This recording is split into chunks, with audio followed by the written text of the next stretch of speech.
Hello, this is a guy who likes fanfiction and is too lazy to read, so here is Students of the Snake in audio form. Check the description for the links to the author. Chapter 71 Homecoming. Here we are, Minato, Otagakure. Our new home. Kushina told her revived husband as the walls of the youngest shinobi village came into view. Heh, not too long ago we were saying that to you, Oka-san. Naruto told her. As the group got closer, they were greeted by a trio of masked ninja. Minato got cautious, but Kushina patted his shoulder. Relax, they're the Umbu of the village, but here they're called Altos instead. Otokage-sama, you've returned. Subsonic was here yesterday and informed us of your victory over Konoha. The center Alto stated. Yes. How have things been in Oto in our absence? Orochimaru inquired. Overall things have been peaceful. Should we go relieve your stand-in of her duty? Orochimaru shook his head. No, I'll do that myself. Return to your duties. Yes, sir. The three Altos then vanished. Orochimaru turned to his group. All of you can take the remainder of the day off to relax and enjoy being home. Just be ready to return to active duty tomorrow, except for those still in need of treatment. There were many sighs of relief from the Oto Nin. And from one Suna Kunoichi, who was next to Naruto. Good. I get a day of fun with Ruto-kun. Haven't had that in a while. Naruto smiled. Just remember, Mari-chan, we've got plenty of time to do all you want. Flashback. The trip back from Konoha did not take long for the Oto and Suna armies, though the trip was shorter for Oto. Since the two armies had to go in different directions, they could not travel together for long, but Kazekage and Orochimaru made sure to keep the two together for a short time to defer any possible immediate retaliation from Konoha. When they finally reached the point where the two had no choice but to fork, Kazekage and his children got together with the Sannin and Naruto. Minato was busy getting reacquainted with Kushina for the moment in a non-sexual way. Yes, Kazekage-sama? Orochimaru asked. Otokage-sama, I wish to thank you for giving me this chance to attack the man who conspired against my family and village, and I hate to do this, but I have two requests to make. Orochimaru tilted his head slightly. I'm listening. My first request is as Kazekage. Since the Wind Daimyo conspired with Sarutobi against me, I won't feel justice is completely served until I do something to him as well. When I face him, I'd like support from your village if possible. If for nothing else, then to surprise him and provide my shinobi aid if he turns on us. The Sannin looked at each other. I understand your concern, Kazekage-sama, but personally I think this is more about your village than ours and not something we should make our business. Tsunade told the Gold Dust user. But on the other hand, we can't just ignore a request from our ally, especially right after they just helped us out in something that was more personal for us than for them. Jiraiya added. Tsunade didn't look convinced. I agree on that, but personally what exactly do you plan to do, Kazekage-sama? Kill the daimyo and hope his replacement knows better? How far have you thought ahead? I'm still in the developing stages of the plan. Rest assured I won't act until I've thought of everything. I just wanted to know that if I needed I could rely on your help in this in the future. Kazekage told them. Orochimaru cleared his throat. In that case, the wisest thing for us to do is not promise anything until we hear an actual plan. But rest assured, Kazekage-sama, we will at least hear your future plan out before deciding when the time comes. That will suffice. Suna's fourth leader told the Sannin. My second request is as a father. I feel that Temari might benefit from spending some actual time with Naruto for a bit. Naruto blushed lightly, as did Temari, but neither looked opposed to this. How long? Jiraiya asked. I think a year is not a bad estimate, maybe longer if something were to come up. Kazekage replied. Temari turned to her father, Otasama. I'm not planning on getting pregnant that soon. Who said anything about you getting pregnant? Kazekage asked her, suddenly embarrassing Temari. He then returned his attention to the Sannin. All I ask is that you don't forbid her from returning to Suna from time to time and recognize her as a Chiryunin. Now Temari no longer looked embarrassed. Are really, Otasama? He nodded. I felt you earned it, though personally I wish you had kept your clothes on during your match. What in Kami-sama's name were you thinking? Temari shrugged. I deceived enemies ahead of time into thinking I was an easy target, so during the invasion I could kick their asses easier. It's hard to take someone seriously as a fighter if you can't stop undressing them with your eyes. I just sort of forced that onto them. Tsunade folded her arms. And here I thought you just didn't want to lose a contest of sex appeal with your opponent. Temari looked away. That might have been part of it, but that wasn't the main reason. Yeah, right. Kazekage looked at his only daughter analytically. Maybe I was wrong about you becoming Chiyunin just yet. Or getting to be with a boy for so long either. Temari looked rather bothered. Ota-sama, I can handle staying genin, but you promised me I could spend some time with Ruto-kun after our business in Konoha was done. If it makes you feel better, I can ensure she is on birth control the entire time. Tsunade offered. I'd feel even better if she remained a virgin until marriage. Kazekage stated. Hold on, why are you talking like I'm going to jump her first chance I'll get? Naruto asked. You'll understand when you have a daughter. Kazekage answered simply. Temari crossed her arms firmly. Ota-sama, all you can get is our word that we'll do nothing until our wedding night. If that's not good enough for you, what is? A vow signed in blood. Not a bad idea. Fine, then write it up so I can sign it.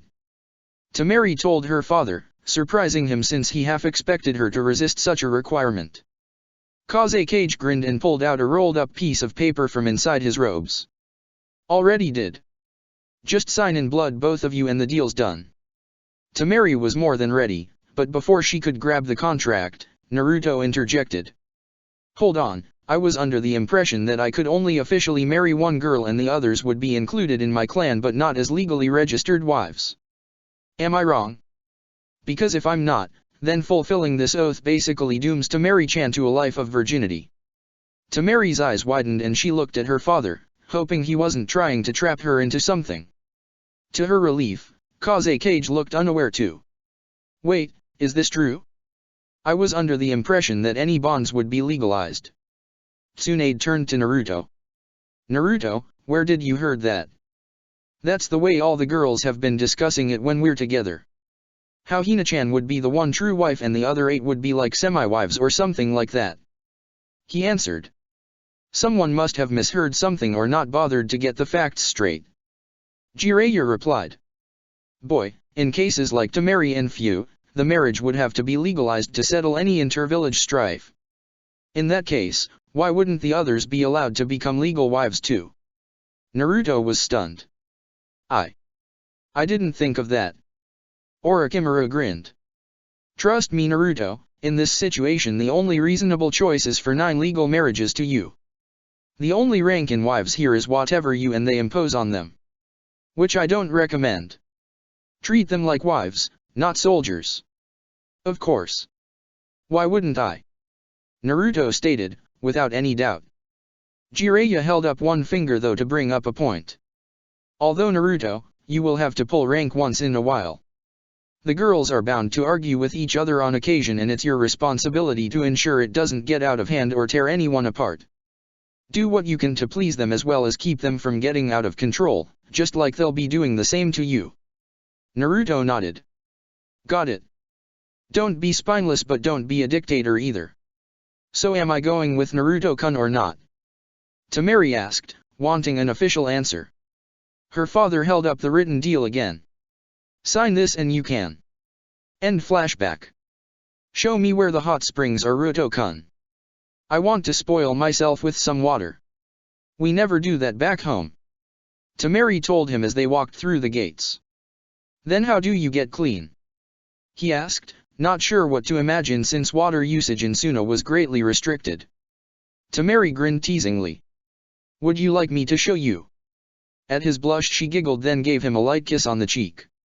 Isaribi walked up alongside them. If you want to know where the best water is, I'll be happy to show you. I even know where the co-ed places are and the best places to go skinny dipping are. Temari smiled. I'm listening.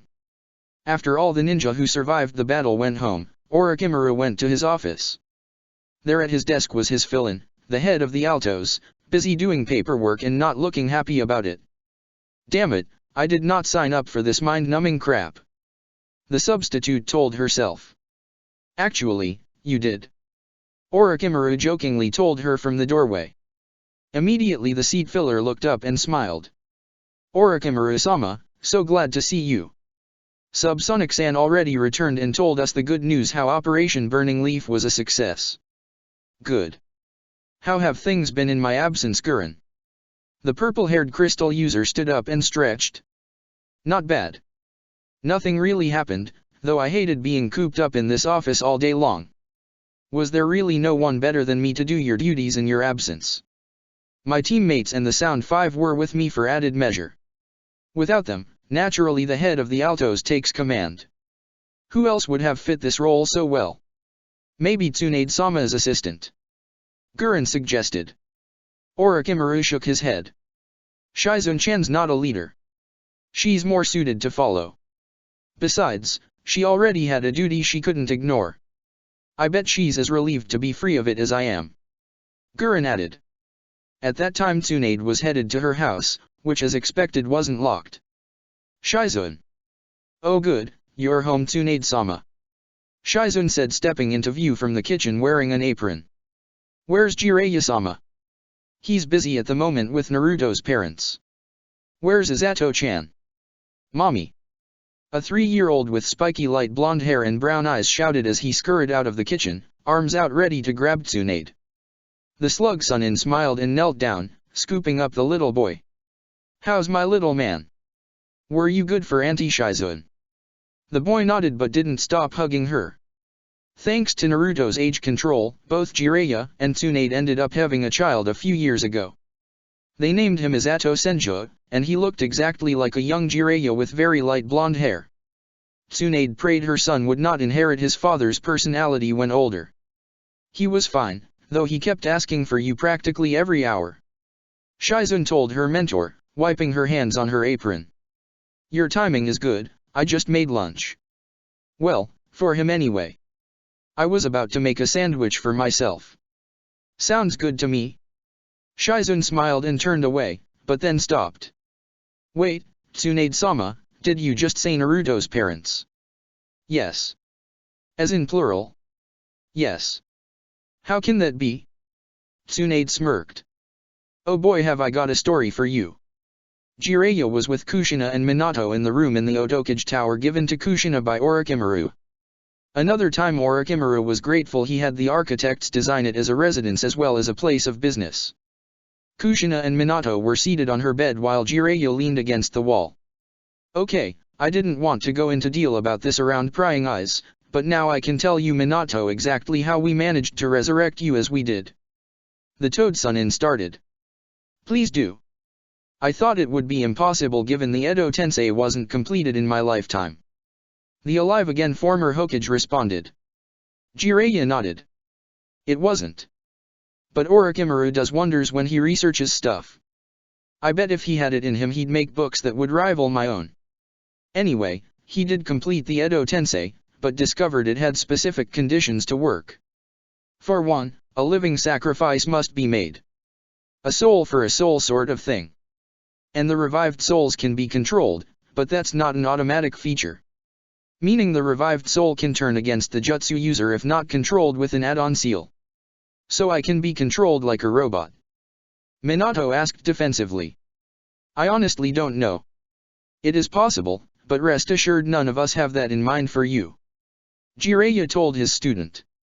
Now, the effects of the jutsu are intended to never wear off until either the body is completely obliterated to the point regeneration is impossible, or the revived soul attains a peace it couldn't get in life. Like a dying regret being soothed, that general idea. But if none of that happens, then the revived soul keeps fighting until the user actually cancels it out. And the jutsu can last even if the user dies before canceling.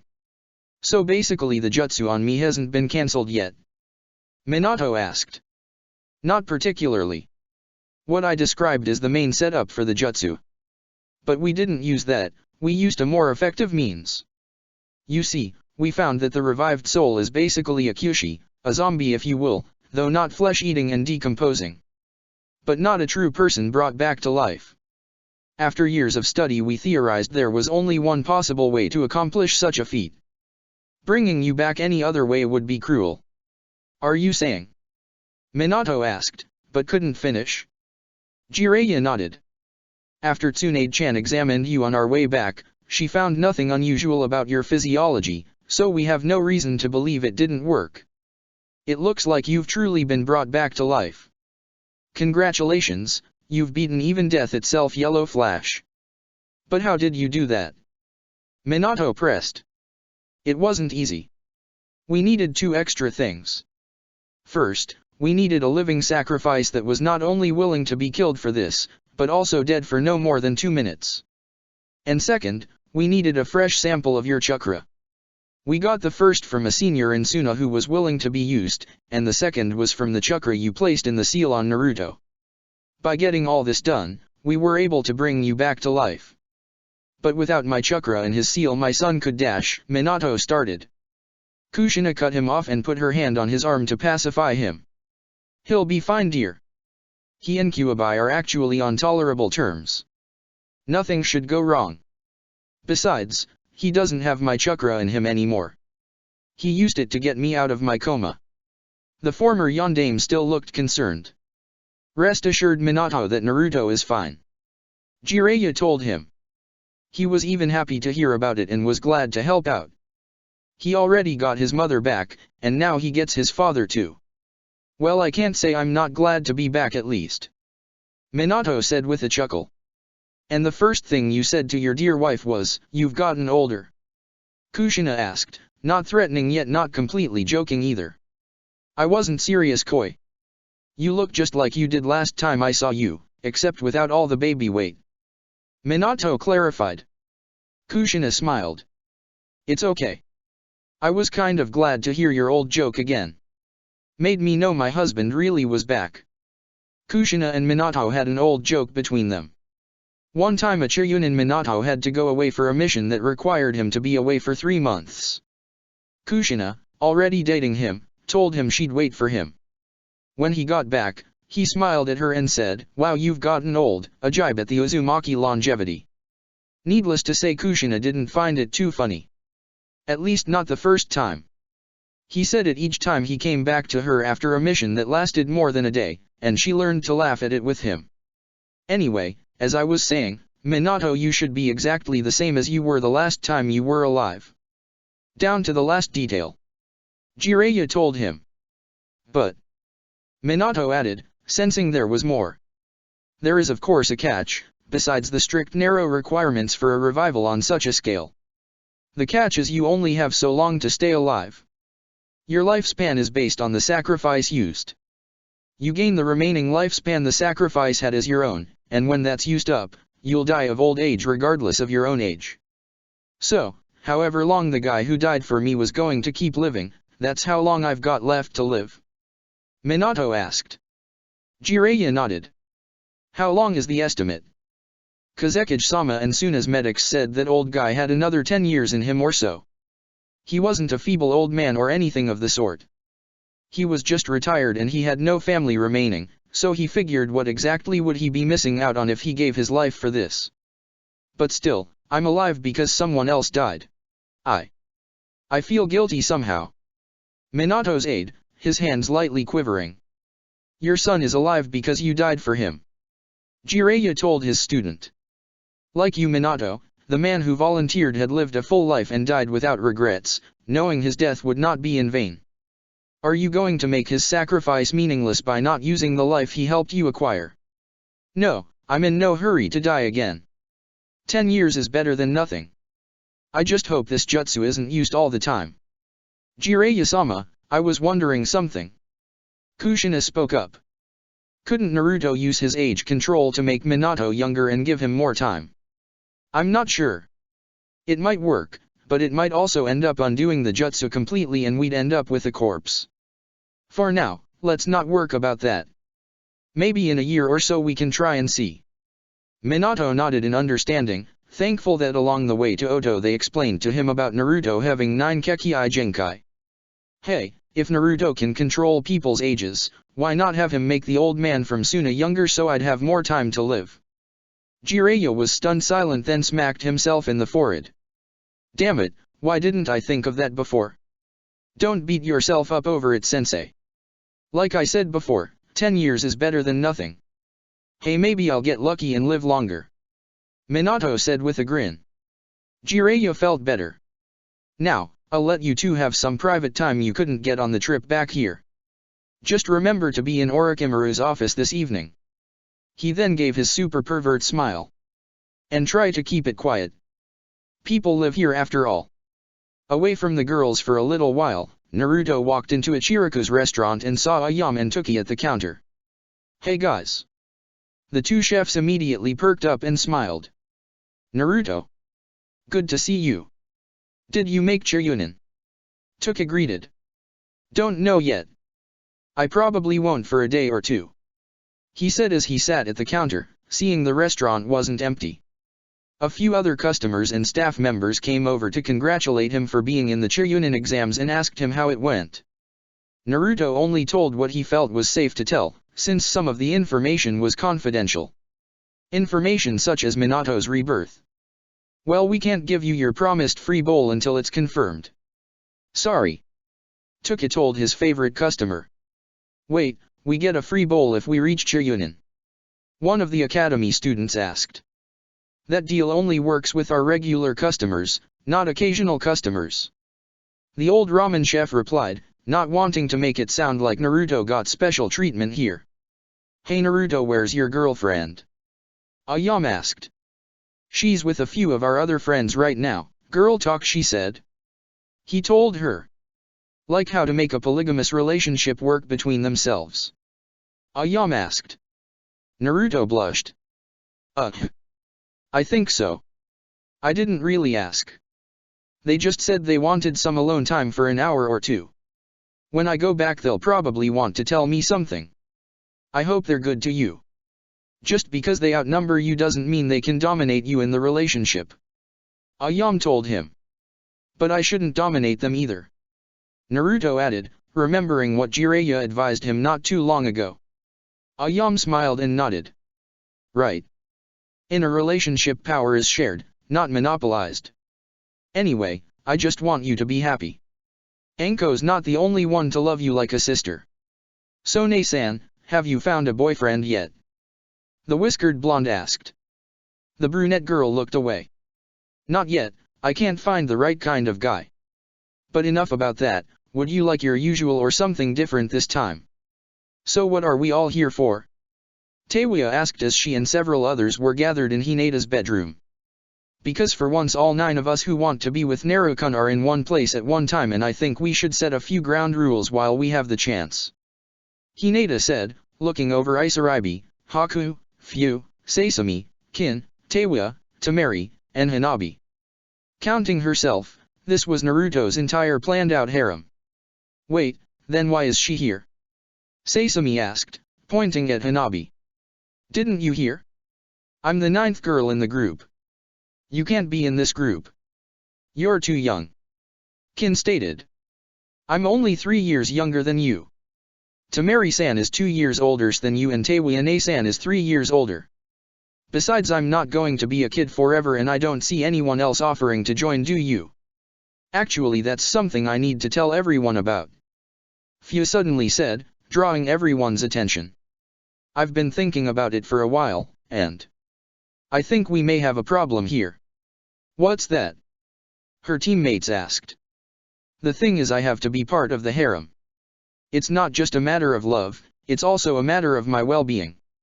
I care for Naruto-kun like no one else, since I share his situation. But this group is the only thing keeping me out of Toki. The green-haired Jinchuriki started. What do you mean? I thought that issue was resolved years ago. Hinata asked. It was put on hold, never resolved. Fu clarified. You know that the general population of Toki don't care about me one bit, but their governing body does see value in me by default because of my Jinchuriki status. They let me come here to Oto because they thought it would be wiser on their resources and time to have this village train me instead. They wanted you to be their weapon, but they were too lazy to train you themselves. Hanabi asked, not seeing the reasoning there. They were more apathetic than lazy. Plus I think they intended for me to be their mole, see what Oto and the Sunin have to offer, then take it back to Taki for their more favored ninja. Too bad they didn't count on me growing to love Oto more than Taki. Why would they think otherwise? Hanabi added. I was just a dumb socially isolated kid back then. At the time I probably would have sold out Oto to get some form of respect back in Taki. But being around Naruto-kun and being treated like a human being rather than a bug, sorry Shishibai, it made me feel love. Love for this village. Love for the Sunin. Love for my team. And yes, love for Naruto-kun. I can't go back to Taki, but if I don't have something ironclad holding me here, Taki may abuse the law or ignore it to get me back. They've only let me stay as long as I have in hopes I have more use to them as a Chiryunin than as a Genin. Being part of Naruto-kun's harem would give you a legitimate legal reason to remain in Oto no matter what your rank is. Hinata stated. Fu nodded. Yes. If I become a member then I belong to a clan and any actions done against me by Taki would be considered an act of war. With IWA and Suna to back us up, Taki would have to be insane to do such a thing, especially with their greatest ally Konoha now recovering from its own attack. I wonder if that was also part of the invasion plan or just a side benefit. Teiwa wondered. I'm going to go with side benefit. We are on good terms with Taki after all, but Fu does kind of put that truce on a precipice. The issue was brought up to Taki in the last meeting between village leaders, which was at the time I became Genin. Shibuki-sama is on good terms with the Sunin and has a lot of influence over Taki's other leaders, so he was able to strike up a deal. If I get a husband in Oto by the time I become Chiryunin and he comes from a clan, I get to stay in Oto with my new family. If he isn't, I have to go back to Taki with or without him. Naruto-kun would be enough to keep you here. Sasami commented. Fu nodded.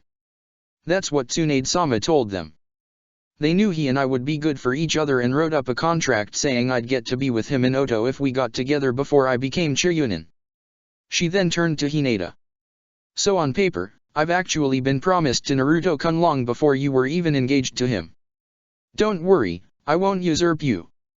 You were his first choice after all, something I was prepared to live with. But then, all this time you were worried you'd be sent back to Taki because he liked me more. Hinata asked, shocked that this girl remained so calm. Why didn't you try to make a move earlier? I guess I love Naruto-kun more than I love Oto. I'd rather be in Taki than try and take his happiness away from him like that. Hinata shed a tear but wiped it away. Does anyone know how soon the results of the exam will be? Usually it takes a week to confirm. Maybe longer if something with higher priority comes up. Teiwa answered. Fu looked at Hinata with wide eyes. Wait, you don't mean? Hinata nodded. You are a deep friend of Naruto-kun's and I don't want to be selfish about him anymore. And I don't think any girl here would deny you this chance. The other girls all shook their heads no, though Teiwa added a fuck no to it. Fu smiled and had happy tears in the corners of both eyes. Thanks Hinata, but I'm afraid it's a bit more complicated than that. First, I need to be legally declared Naruto-kun's wife. Not just a mistress, a real wife. And I can't take that from you. You won't have to. Hinata said, surprising her.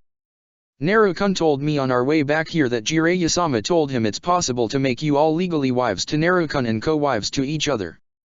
My marriage to Naruto-kun will only have more standing if we decide it does, and that only matters in our private lives.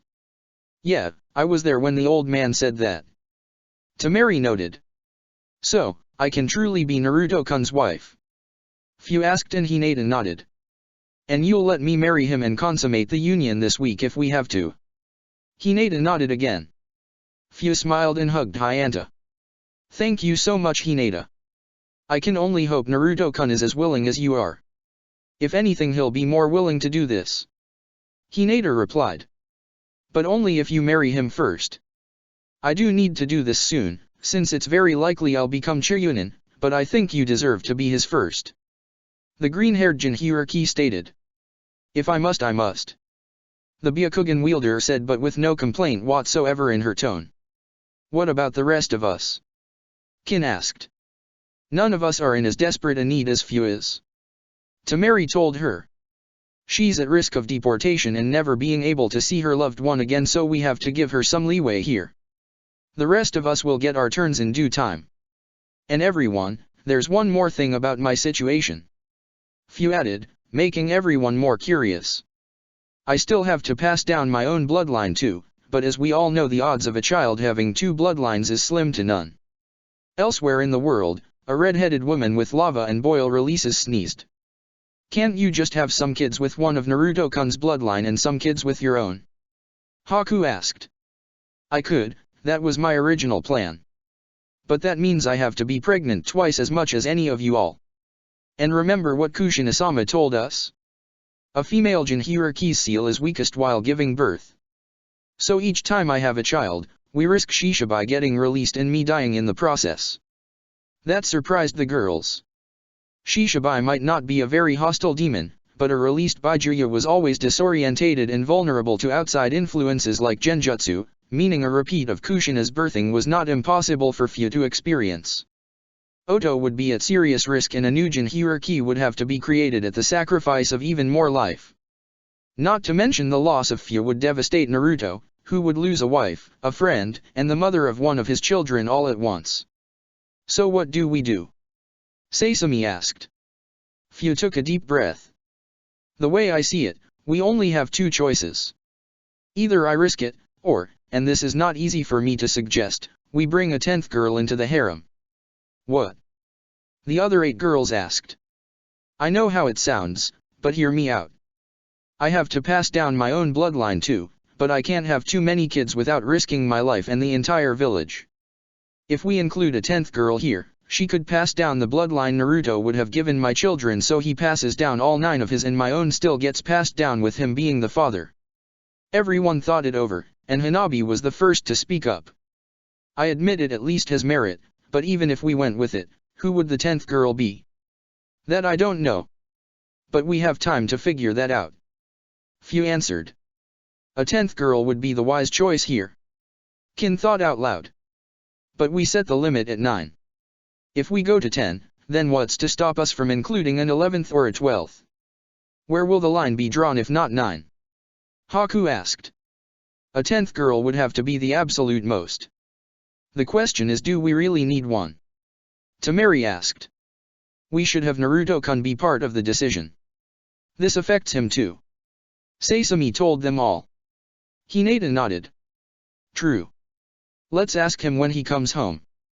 Until then, why don't we go over what we want all our own weddings to be like? That certainly got all the girls in a better mood. CH72 Memories. Orochimaru was in his office going over things with Gurren when Jiraiya, Minato, and Kushina walked in. Gurren was quite surprised to see the yellow flash alive again. Wow, I can't believe that theory worked. We got lucky on that one, but luck rarely repeats itself. Orochimaru commented. What can I do for you all? Should we announce my presence? Afrokimaru. Minato asked, then ended with a playful teasing smirk. Orochimaru soared and came right up to Jiraiya. I ordered you never to bring that up again. I didn't. He did. Jiraiya confidently replied, trying so hard not to laugh at his teammate's anger. What's going on, Orochimaru-sama?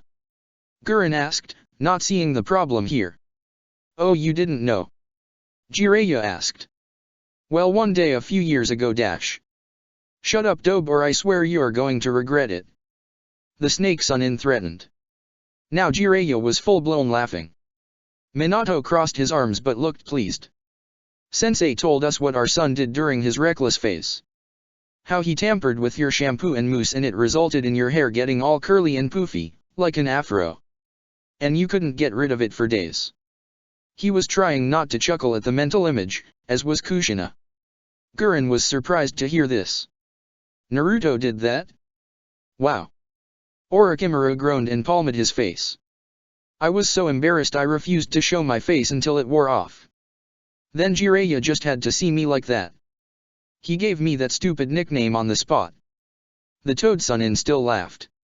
You should have seen your face, Afrokimaru. Should I bring up what Naruto did to you that week, Dobe? The leader of Oto retaliated, silencing his teammate. Naruto left him a message saying Subsonic had something to tell him, but the message led him right into a prostate exam that Naruto already had scheduled for him.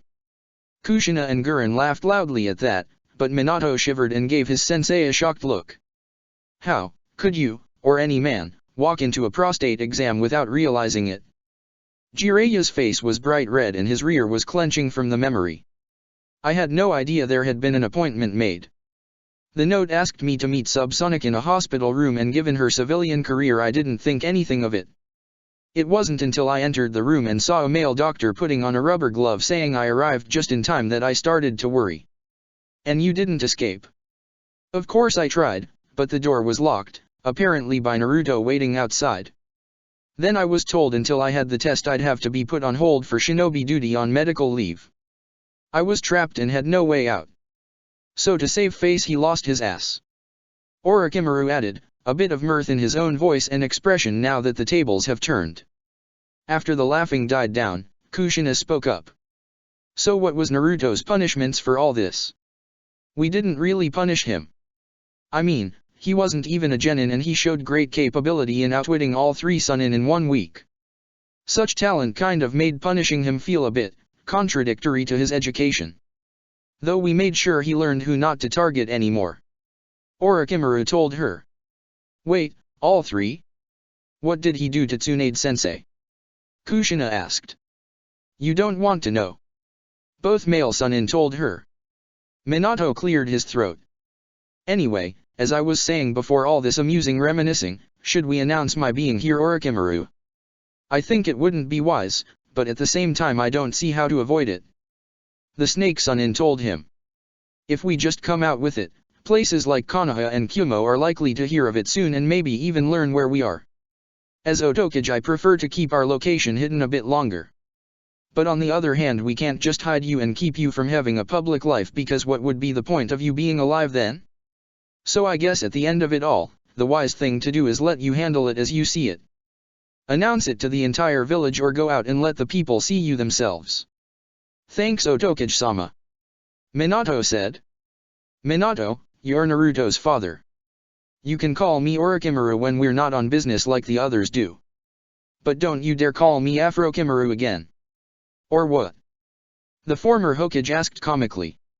Done with his ramen and having nowhere else to be, Naruto returned to his room and laid down on his bed. It's nice to be home and able to relax. Though it's kinda boring not having anyone to do anything with. It's hard to have fun on my own anymore.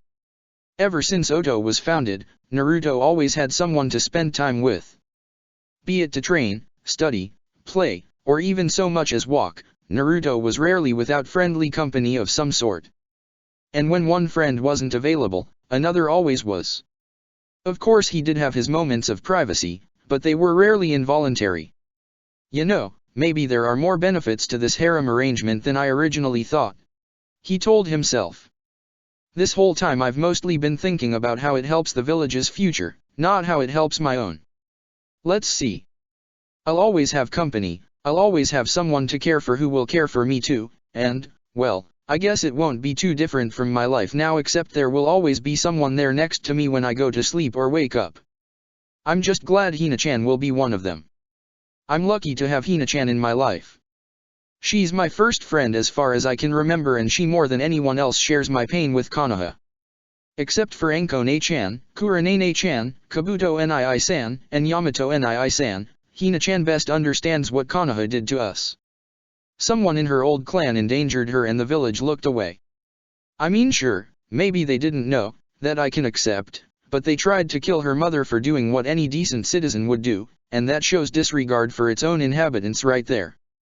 Hina-chan has always been there with me when I tried to do anything. From normal ninja training to Nioh-byakugan training. Heck, even when Ichiraku's reopened here she was the first to eat with me. And the time I broke my arm, she helped make it hurt less until Baa-chan got to me. I sometimes think Hina-chan and I were always meant for each other, which is why I can't be mad at her for what she was like when this whole harem thing started. If I had to share her with close to a dozen guys I'd probably be marking my territory too. Until she told me to stop like I had to tell her. There was a knock at his door, interrupting his train of thought. Yes. He called out. In walked Subsonic, unmasked and dressed in a casual red blouse and black dress. "Hi Naruto. Subsonic, nice to see you," he told her. "I'm off duty. You can call me by my name, you know," Mikoto reminded him. "Alright then. So why did you want to see me?" he asked. "No reason. I just wondered how you're handling the aftermath of what all you've been through," the former Uchiha matriarch told the blonde, who was like the son she never had, or for all basic purposes, the closest thing to a son she did have. She hadn't even heard anything about Itachi in over 6 years, and Sasuke clearly was independent from her and somewhat indifferent to her. Naruto was sort of her surrogate son, and she in turn was sort of his surrogate mother until Kushina returned. "I'm okay, mostly happy to be home. I'm glad to have my father back, but I got most of the excitement of that out of my system on the trip back here. Now I'm letting them have some private time. They haven't had any in 13 years." Mikoto nodded. "Yeah, and I suspect they'll go on a second honeymoon in a couple of days. Shouldn't they get remarried then? I mean, it's till death do you part, and Ota-san did die after all," Naruto asked. Mikoto blinked, having not considered that aspect. "That's a good point. But I don't think anyone would have the guts to challenge their connection, and even so we could just say they could get their vows renewed, which would legalize their marriage again." Naruto nodded. "That sounds good.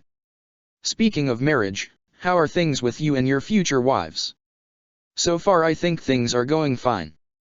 Hina-chan was a bit too possessive of me for a time, but I managed to get through to her. I'm not going to be a dictator to my girls, but I'm not going to let myself be henpecked by them either." Mikoto nodded in support. "You'd probably lose a lot of appeal if you did, but of course you don't want to resist them too much. Women do like feeling like they have some control over the relationship. Eroji-san warned me they like having all the control," Naruto replied. "Some do, and some men like that. But for the most part he was just joking around. You'll find that most men you'll get advice from will joke just as much as they advise. But in all seriousness, I'd say let each woman feel valued, but never at the total expense of your own. Sometimes you will have to make sacrifices for the one you love, but if they're right for you they'll make sacrifices too. Relationships are give and take for both, not one side gives and the other side takes. Anyone who thinks like that is better off not being in a relationship at all. That's going to be hard for me since it feels like I'll be given more than I'll give back," Naruto commented. "I can see why you'd think that, given the numbers alone. But you'll be giving them everything they want, Naruto.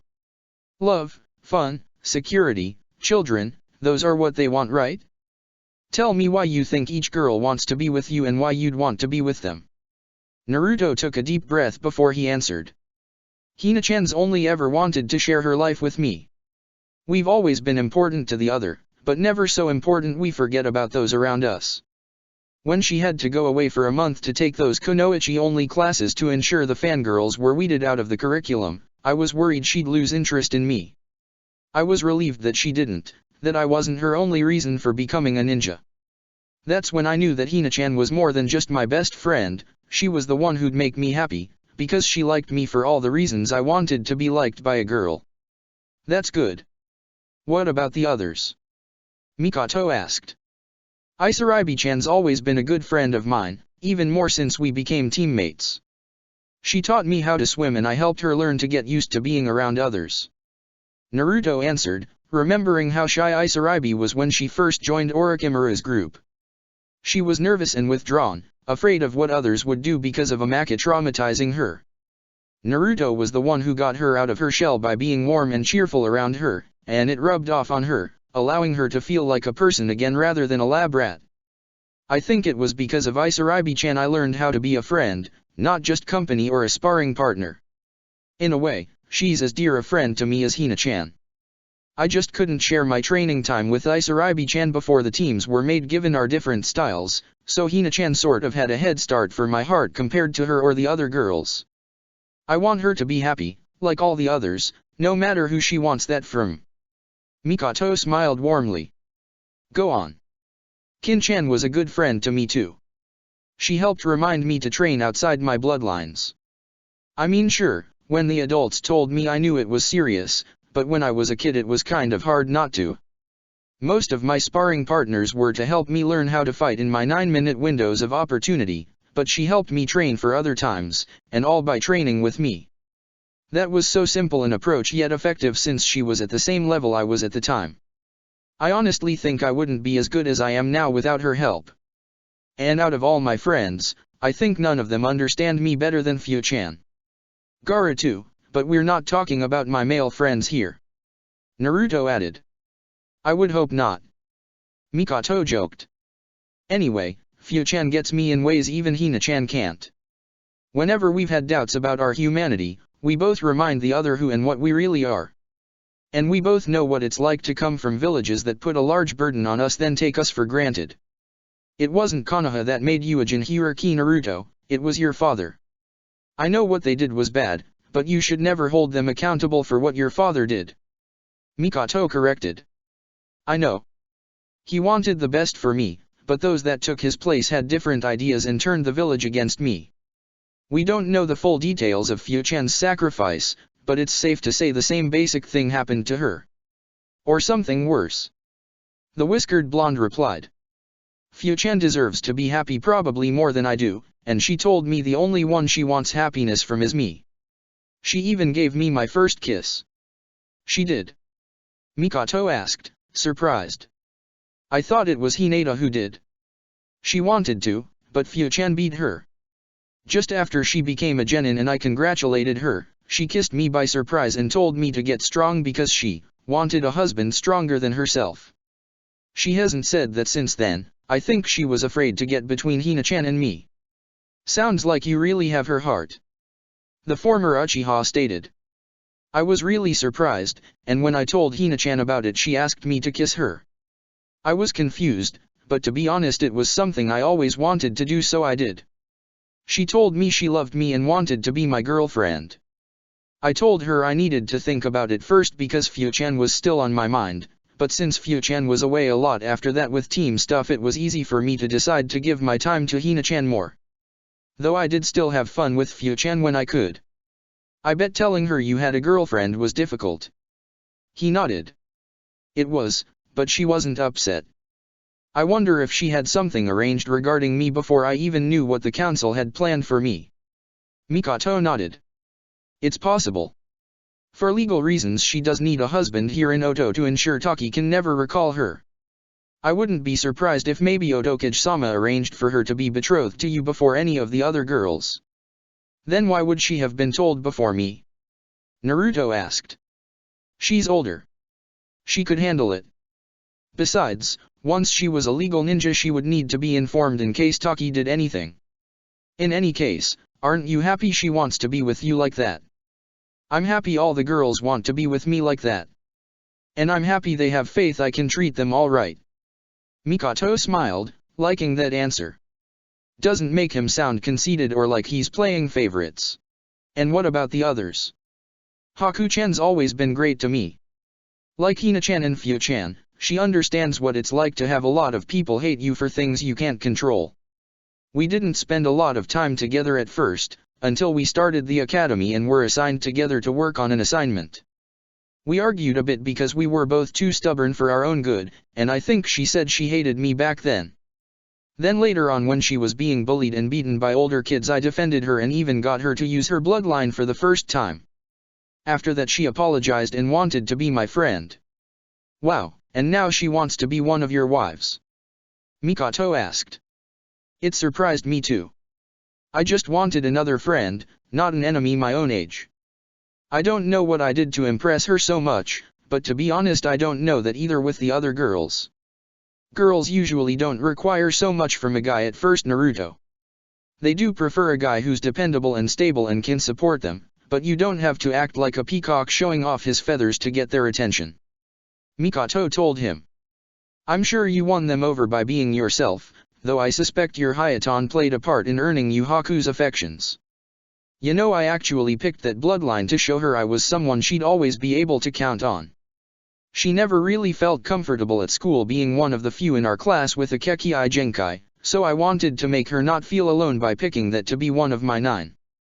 Then we trained together in it under her mother, and I think she finally warmed up to me as a true friend. Must be hard to make an ice user warm up to you.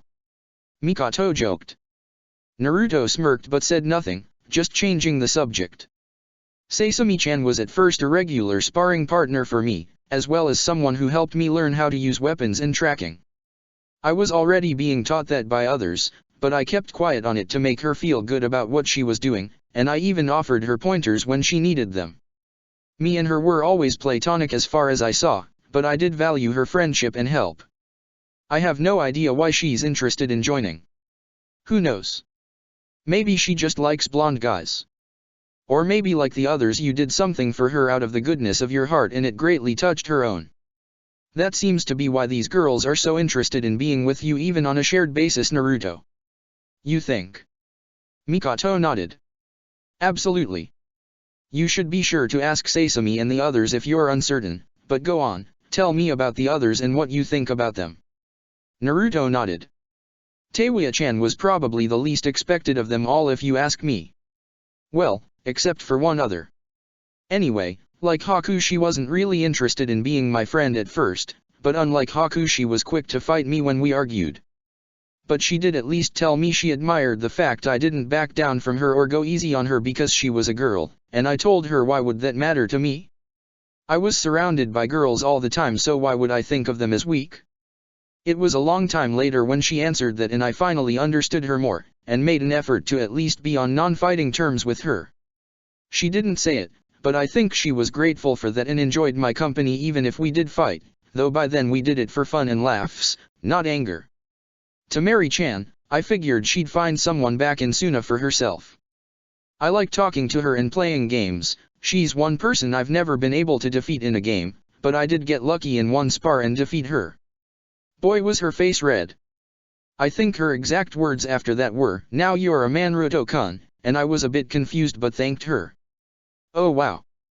Mikoto said. Naruto, most of the time when a girl says that to a boy, it means she likes him and hopes he sees her as a woman. Of course she is. I've always known that. Naruto objected. Mikoto shook her head once. No, Naruto, I don't mean being aware she's a female. That's completely different. I mean, you don't think of Tsunade-sama or your mother as women, do you? Naruto did not know how to respond to that. You recognize them as females, but the word woman isn't one you'd use to describe them, is it? Not unless it was like, older woman, or something. The blonde boy answered. You see my point then. Anyway, when a girl refers to a boy as a man in a positive way, it means she respects him and in some cases finds him appealing. And in almost all cases, it means she hopes he thinks the same about her, that she's a woman he respects and finds appealing too. So I impressed her and she decided that she thought we could be more than just friends. Naruto clarified. More or less. I'd say she just wanted to know she had a chance with you, and she's happy to get it. She is here after all, that must mean something. Naruto slowly nodded in understanding. In any case, I don't know what I did to get them, but I'm grateful all of them like me enough to try, and I just pray I never disappoint them when they do become my wives. Naruto, I've got to warn you, there will come times when you make mistakes. Everyone does it, be they husband or wife. There will come days when you displease one or more of them and they'll do the same to you. Sometimes they may punish you for offending them, and sometimes they won't even tell you what it was you did, and sometimes some of the other girls may join in on it. It's possible there may someday come a night where you have to sleep alone.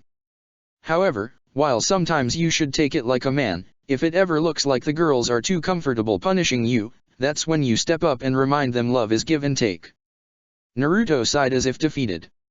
Why is it almost everyone I get relationship advice from makes it sound like the girl's happiness always takes priority over mine? For you, Naruto, it should. A boy should prioritize how happy his girlfriend or wife is, but at the same time a girl should prioritize how happy her boyfriend or husband is. I'm not saying forget about your own and never do anything for yourself, just don't expect to get away with it all the time. Let the girls do it once in a while too, and you'll find most of them will prioritize your happiness as much as you prioritize theirs. Basically you give, and you get to take. Naruto nodded. That makes sense. But luckily I've still got a while to learn everything right. As far as I know. Though don't assume once you're married you're done learning about relationships. You'll just be learning on new terms. Mikoto told him. And that was only 8 girls. You don't have all 9 selected yet. Naruto now looked uncomfortable. Well, technically. Hina-chan kinda made a deal with her sister Hanabi-chan. For the time being she's considered the 9th member. Mikoto tried to remember the girl, not easy since when she was in Oto over the past few years it usually was for business and not pleasantries. Hinata's little sister, what is she, 10? Naruto nodded. She's either quite mature for her age, or likes to think she is. She may outgrow it in a few years so why make a deal with her in the first place? Hina-chan didn't want to be a bad sister, and with Teiwa-chan actually vouching for her to join I didn't want to sound cruel. I've got nothing against Hanabi-chan, it's just I never pictured someone younger than me wanting to join in. So you got a thing for older women? Mikoto joked. I don't want to be seen as a pedophile. Was his simple response. So wait for her to grow up, or use your age control to make it happen sooner. Mikoto joked again. That's exactly what Teiwa-chan said. Naruto told her. Really? Mikoto asked, surprised, then she thought it over from a serious angle. I guess that could work. You think you might try it? I can't say I haven't, but there's a lot to consider Mikoto-san. He told her. First, she'd grow up and take on adult responsibilities faster than she would have alone. Second, she'd likely not be able to keep her friends her own age thanks to this. And lastly, there's the limits to consider. Limits? Naruto nodded. Only a few people know this because I didn't want enemy Nin finding out, but age control was never meant to be a permanent death cheater. Kuwabai liked the idea of the bloodline, but he said there had to be limits placed on it to ensure I myself and my descendants didn't start thinking of ourselves as unkillable with it. Especially when you remember that old age is the least likely way for a ninja to die. Mikoto nodded. Anyway, there are 3 limits on age control. 1. A person can only be affected by it 9 times total. Not per user, total. After that the Kekkei Genkai doesn't work on them anymore. 2. You can't make someone so old or so young that they cannot still be alive. I couldn't make someone like 200 years old or fetal, but 100 years old or even a day old is possible. And 3, it's a recessive bloodline to ensure we never have too many ninja here making people stay young as long as possible.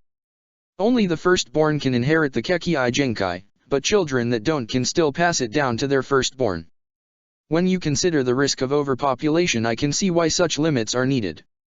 In a decade or two the population would get too much if the only reason anyone died was because of battle. Civilians would want to be young again too, not just old shinobi anxious to live again.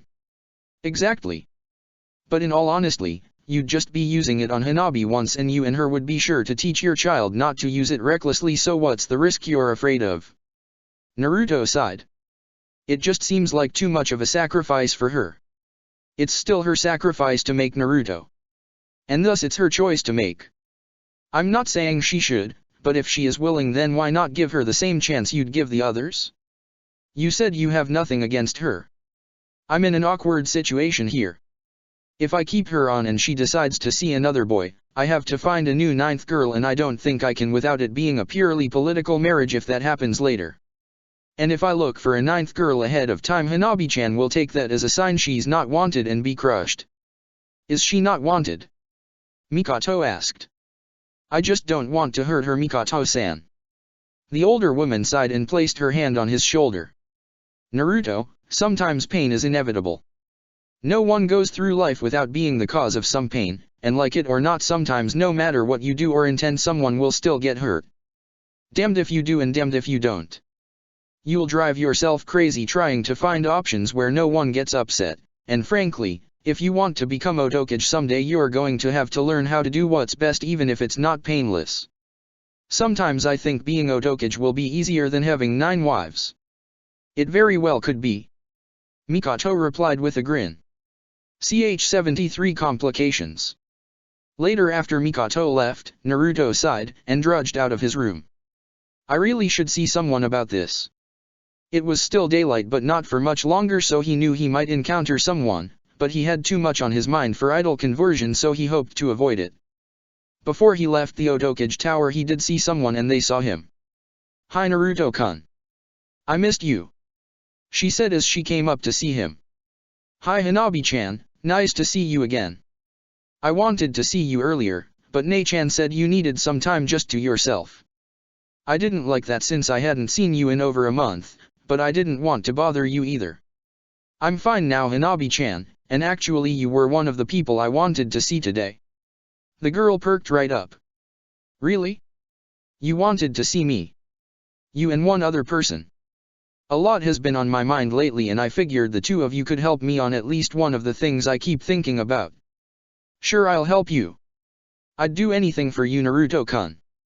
"That's what I'm afraid of," he thought. "Come on, I've got to go see Eroji-san. I'll help you find him," Hanabi offered, and before Naruto could say anything she activated her Byakugan. "Ah good, he's here in the tower. He's busy with Otokage-sama but we can wait, can't we?" "Guess we have to. So why did you want to see me?" Hanabi curiously asked. "I don't want to say it twice, so let's wait until Eroji-san is here too so you both can hear it." The girl nodded. "It must have something to do with me being in his harem. But what is he looking for?" She wasn't sure what to say, but she knew that she had to do something or risk losing her right as a member. Problem was addressing him on the issue was a loaded gun. "Wanna play a game while we wait?" she asked, settling for something safe. Later on Jiraiya left Orochimaru's office and encountered the two seated in the hall playing a card game. He had no idea what game they were playing or who was winning, but he could tell they were waiting for someone they couldn't interrupt. "You two been waiting long?" he asked when he came up to them. "Ah, Eroji-san, just the person I wanted to see," Naruto replied. "I wish he'd stop calling me that. I'm glad he won't around my son, but would it kill him to call me something a bit more dignified?" The Toad Sage thought before speaking. "What do you need me for?" "I needed some expert advice on something and you're the only person I can think of who can provide it on this subject," he told him. Naturally Jiraiya got curious about this. "I'll be glad to help if I can." "Well, it involves Hanabi-chan here," Naruto admitted, feeling a bit uncertain but determined to say what he needed to. "Hina-chan and her have a deal arranged so she counts as the final member of my required harem. We have been told of a way to safely include her, but before we do anything, I'd like to hear an outside opinion on this." Jiraiya was stunned. "Say what?" "Naruto, she's 10. I know. But age control can get around that. You shouldn't abuse your power for things like that. I'm actually in favor of the idea," Hanabi interjected. "What?" Jiraiya asked, mostly out of curiosity than disbelief. "Who do you think first came up with it?" the young girl asked. "I'm aware it sounds weird, but can't I at least make my case before someone else decides for me whether or not it's even an option?" Naruto nodded. "That's actually why I wanted you here Hanabi-chan. You say what you want, I mention my concerns, and Eroji-san gives us an outside perspective on it. Since he's a super pervert he should be the one most open-minded to the discussion." Jiraiya didn't look too convinced but he didn't argue it. "I suppose with so many women around him all the time once in a while he needs the opinion of another man. And when the subject is dealing with women I can see why he'd seek me out. Still, this issue is highly risky, but at least he's not rushing into it blindly." Seeing no objection, Hanabi cleared her throat and started. "First of all, I have one question that will settle a lot of confusion here. Jiraiya-sama, is there a time limit on how long Naruto-kun is allowed to find enough official members?" Not expecting that, the Sunin thought it over. Oto law states that for those under the CRA, which Naruto is under, 1 month per assigned candidate is the time allotment. So Naruto had 9 months starting from the day he became a genin to find enough girls willing to participate. "And what makes them official participants?" Hanabi asks. "Well, the law gives 3 conditions to make membership official, any one of which can be met but it has to be one of them. The first is pregnancy with Naruto as the confirmed father. The second is a legalized marriage and a physician able to confirm that the marriage was consummated voluntarily.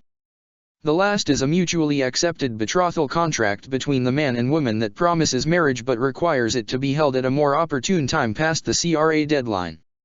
Any girl that doesn't meet those terms at the deadline is barred from being a part of the resorted clan.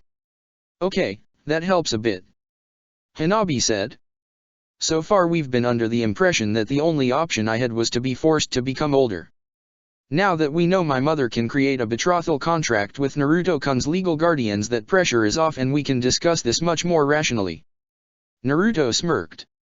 Hanabi-chan, sometimes I swear you're older than you look. She smiled back at him. Thanks Naruto-kun. Anyway, we can have my mother and your parents arrange this if nothing else, but I think we should first talk about the assumed plan of using age control on me. I know of the changes to my life it will cause, but it will have benefits. Such as? Naruto asked, wondering what her answer might be. I won't feel so singled out among the others and can do my part in the group sooner. It will also make it easier for me to defend myself in case Konoha ever manages to find us. And it's only 3 years. It could be worse, and is Naruto-kun really patient enough to wait that long? No comment. He answered. So in short, I'm more than willing to be aged 3 years and officially married with all the responsibilities that come with it. And yes, I'm aware of what that requires. Oka-san made sure to tell me everything about sex and menstruation while everyone was away in Konoha. I'm willing to jump forward to that part of my life, but if everyone else is set against it, then I'll agree to a betrothal contract like with Nichan and Fu-san. Fu-chan? Naruto asked, then looked at Jiraiya. I was arranged to marry her all this time. Due to an international technicality, yes. Jiraiya answered. But since you voluntarily selected her, it all works out anyway, so don't worry about it. Also, she said something you really should know, Naruto-kun. I'll let her tell you herself though. Hanabi told the whiskered blonde. Naruto-kun, what do you think of what I told you about myself? I understand everything you said, Hanabi-chan, but people might still not like it. He told her. I'm not asking what other people think. I'm asking what you think, and I know for a fact you don't let other people make up your mind for you. That's when they talk about me. It's not the same when they talk about someone close to me. Naruto countered. Naruto-kun, do you have any enemies here in Oto who would hurt you for taking me as a wife? Or me for choosing to become older? Hanabi asked. People that would think I was being a pedophile, and we'd both be stuck with that stigma for the rest of our lives. He answered. Even if I make you look older than me, you'd still be legally 10 years old, and 10-year-olds can't get married. He turned to Jiraiya. Am I right? Yes. For the time being, age control doesn't circumvent the law. Even if you made her look as old as I am now dash. Real age or altered age, Jiraiya-sama. Hanabi interjected. Chronologically Jiraiya was 50, his body was now 34 like Orochimaru, with Tsunade being 33. Doesn't matter. You'd still be legally 10, and even the CRA says the youngest marriageable age is 13, so contract's your only option, if you can actually get your mother and his parents to agree to it. Like it or not, kid, you have to wait. Actually, you did provide me a loophole to that. Hanabi pointed out. Like what? That's for me and Naruto-kun to discuss, not you. Jiraiya did not like the sound of that. In that case, I only have this to say, I think this thing between you two is a bad idea. What? Hanabi asked, sounding mildly worried. My opinion was requested and I'm giving it. I think you being one of his betrothed is a bad idea. Why? Hanabi asked. It's not a good idea for a child be so eager to become an adult. You have no choice but to wait until you are older naturally and without age control, so you have to wait 3 years. A lot can happen in that time. You might lose interest in being with Naruto, or he might find someone better suited for the role you want. You never know. Hanabi looked undaunted. I understand, but Jiraiya-sama, let's say hypothetically Naruto-kun did accept me as one of his girls. Would you or anyone you know try to stop us? Jiraiya was silent for a moment before responding. There probably would be at least a few that might not be in favor of it, but in all fairness the same could be said of any of the other girls. But in all honesty I doubt anyone would use force on the issue. But I still say this is a bad idea. Thank you Jiraiya-sama, Hanabi said. Then there's only one last thing to cover. And what's that? The Toad Sage asked. Hanabi turned to Naruto. Naruto-kun, would you accept me as your 9th girl? This question surprised Naruto, but it also pleased him to hear it. I'm actually being allowed to decide this one for myself. The first time was mostly between Hina-chan and her, and my opinion wasn't really requested then. Nice to know it is here, like with all the other girls. He looked at her then Jiraiya then back to the white-eyed girl.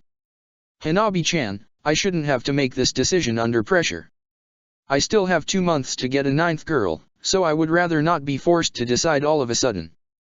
Can you be patient a little longer? I can, but only if you can promise me you're not just trying to avoid saying no right now. Hanabi told him. He knelt down and looked her in the eyes. I promise I am not simply trying to avoid hurting you. She smiled and hugged him. Thanks Naruto-kun. Now that that's settled, you should probably go see Fu as soon as you can. Jiraiya told him. Either of you know where she is? He asked. I think she's at her apartment right now. Hanabi said. We were talking together but she decided to head home early for some reason. Mind if I go see her now? He asked. Hanabi shook her head. Go, I'm sure she's not too busy. Jiraiya nodded. Naruto smiled. Thanks guys. I'll see you both later. He then headed off and down the tower floors. At the bottom before the door out, he ran into Hinata, who looked like she had been waiting for him. Naru-kun. She said happily when she saw him, and came over to hug him. Done with your girl talk already? He asked, holding her to him. We girls don't spend all day being chatty. She told him. I hope not. Anyway, were you waiting for me? She nodded. I had a feeling you were about to go out, so I waited. Did you need to go out on your own or can I join you? Not sure. Hanabi-chan told me Fu-chan had something to tell me and I was going to see if I could ask her directly what that was. Hinata deflated a bit but didn't look crushed. Oh, yeah, that's something you two should discuss right away. I'll just wait for you to come back then. Sensing her small amount of discomfort, he kissed her. I love you Hina-chan, never forget that. I won't. She said, hugging him tighter. I'm not jealous or anything, just worried about how you'll react to what she'll say. I know what will make you feel better. He said, pulling back from her a bit. He pulled out a tiny scroll from the inside of his sock and opened it, revealing 9 seals inside. He drew blood across the one marked with a 1 and smoke emerged, followed by a diamond ring. I was saving this for a private moment when we got back home. Let this remind you that you were always my first choice. Call me if I'm dreaming. I swear my pillow is going to be ripped to shreds when I wake up. Hinata immediately thought, overwhelmed by what she was experiencing. Hinata-chan, will you marry me as my first wife? The Hibiki heiress instantaneously latched onto him crying tears of joy. Yes. Yes. 1,000 times yes. Never heard you shout before. He chucked, then placed the ring on her. I've never had a reason to before. She told him, feeling like she could barely contain herself. Is something wrong? I heard a scream. Hitomi said, coming down the hall quickly. She had been in a bit of a panicky mood ever since the invasion. She had sent Hinata a shadow clone of herself, just one as that was all she could manage, and sealed it away so Hinata could use it to demoralize the Hyuga during the invasion. Since the clone dispelled and she gained its memories, Hitomi was still a bit jittery that someone from Konoha might come after her daughter. Oh, you heard a scream, but nothing's wrong.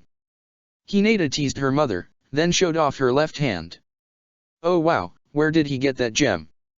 The older Byakugan wielder asked, impressed by the cut of the stone. That's my little secret. He said. Thanks Gurren. 5 minutes later, Naruto was by himself at the door to Fu's apartment. Fu-chan. He said as he knocked exactly 7 times. I'll never forget what happened the one time I forgot she rigged her door with a trap. The green-haired Jinhiriki always had her apartment rigged with traps to keep unfriendly people away, further proof of how much Taki had hurt her before she left the village. But also it kept her mind sharp in that field and allowed her to experiment in trap preparations. So only people who knew the exact way around it could get into her apartment. The one time Naruto forgot the process, he ended up flying like an angry bird, and landed in a river outside the village walls. After exactly 7 knocks, a panel aside the door pulled away revealing a sign. It read "Back door unlocked. Please enter through there." This was of course another trap, as no one in a ninja village would actually give such an invitation. Those that knew few knew the real message was, "I'm here but not able to come to the door right away, please wait a little longer." Anyone who actually did try to enter through the back door would find themselves hit below the belt by a spring-loaded trap. What exactly they were hit with few tended to change sometimes, from boxing glove to cattle prod or even her old garbage. So Naruto stood outside her front door, waiting for her to answer. I wonder what it is she needs to tell me. The door opened a crack, and Fia peeked out, her eye and some green hair being all that was visible. "Hi Naruto-kun, I'm glad to see you. Come on it if you want." She disappeared behind the door and opened it further, but she couldn't be seen. Confused a bit, he walked in. It looked normal, or at least how he remembered it, albeit still a little dusty from her absence. Fia didn't have much, mostly a small couch, a TV on a few blocks, a low table, and in her bedroom a futon and dresser. Other than that, common apartment features. It was exactly like a bachelor pad, but to Fia it had always been more than enough. "Haven't finished dusting yet I see," he noted as he came in, still not seeing her. "You did disarm all the traps right? All but the perimeter defending ones. You know those ones stay up," Fia told him as she closed the door. I know. I'm paranoid, but living as an urchin who's hunted for 7 years tends to do that to a girl. Especially when we're taught to do our line of work. Oh, no judgment on my end. I could have easily become the same way," he said, turning around to face her. Once he did, he stammered, and lost his composure right away. "Why?" Because Fia was completely wet and covered only by a green towel wrapped around herself. She saw him look caught off guard, and smiled with a bit of a blush. "Sorry about this. I just got out of the shower when you came over. Don't be so shy, you did see me naked and wet back before the preliminaries, remember? I didn't forget. I just wasn't expecting to see it again," he told her. "Is now a bad time?" "Actually, it's a perfect time since it's just us. Just let me dry off first. Don't want to get the couch wet," she said. He nodded and she retreated back to the bedroom. But again to his surprise, she didn't close the door as she dried herself off. "You want me to see you, don't you?" he asked. She turned to him with a coy smile, showing him her bare front side as she dried off her back. "Why not? Don't you like what you see? You're very beautiful, Fia-chan. But I wasn't expecting to see this, so I'm a bit surprised, I guess is the best word." Fia giggled and started drying her hair. "I was the same when I saw you skinny dipping that time. But I didn't stay surprised for long. Why is it that I only hear men being accused of being perverts, yet the majority of perverts I've seen are women?" Naruto asked himself. Fia giggled but otherwise ignored his question. When she finished getting dry, she put on her underwear, then a white tank top and pair of shorts. Then she went to the couch and sat on it. "Sit, relax, get comfy. Just glad you're a little more dressed. What you were wearing was a bit distracting," he told her as he took a seat next to her. Fia shrugged. "You expect me to believe a big strong ninja such as yourself can't avoid a little distraction? You're teasing me, aren't you?" Fia smiled and stretched for a moment. "What? Gave me away? If I told you you'd slap me?" Fia smirked and playfully batted his shoulder.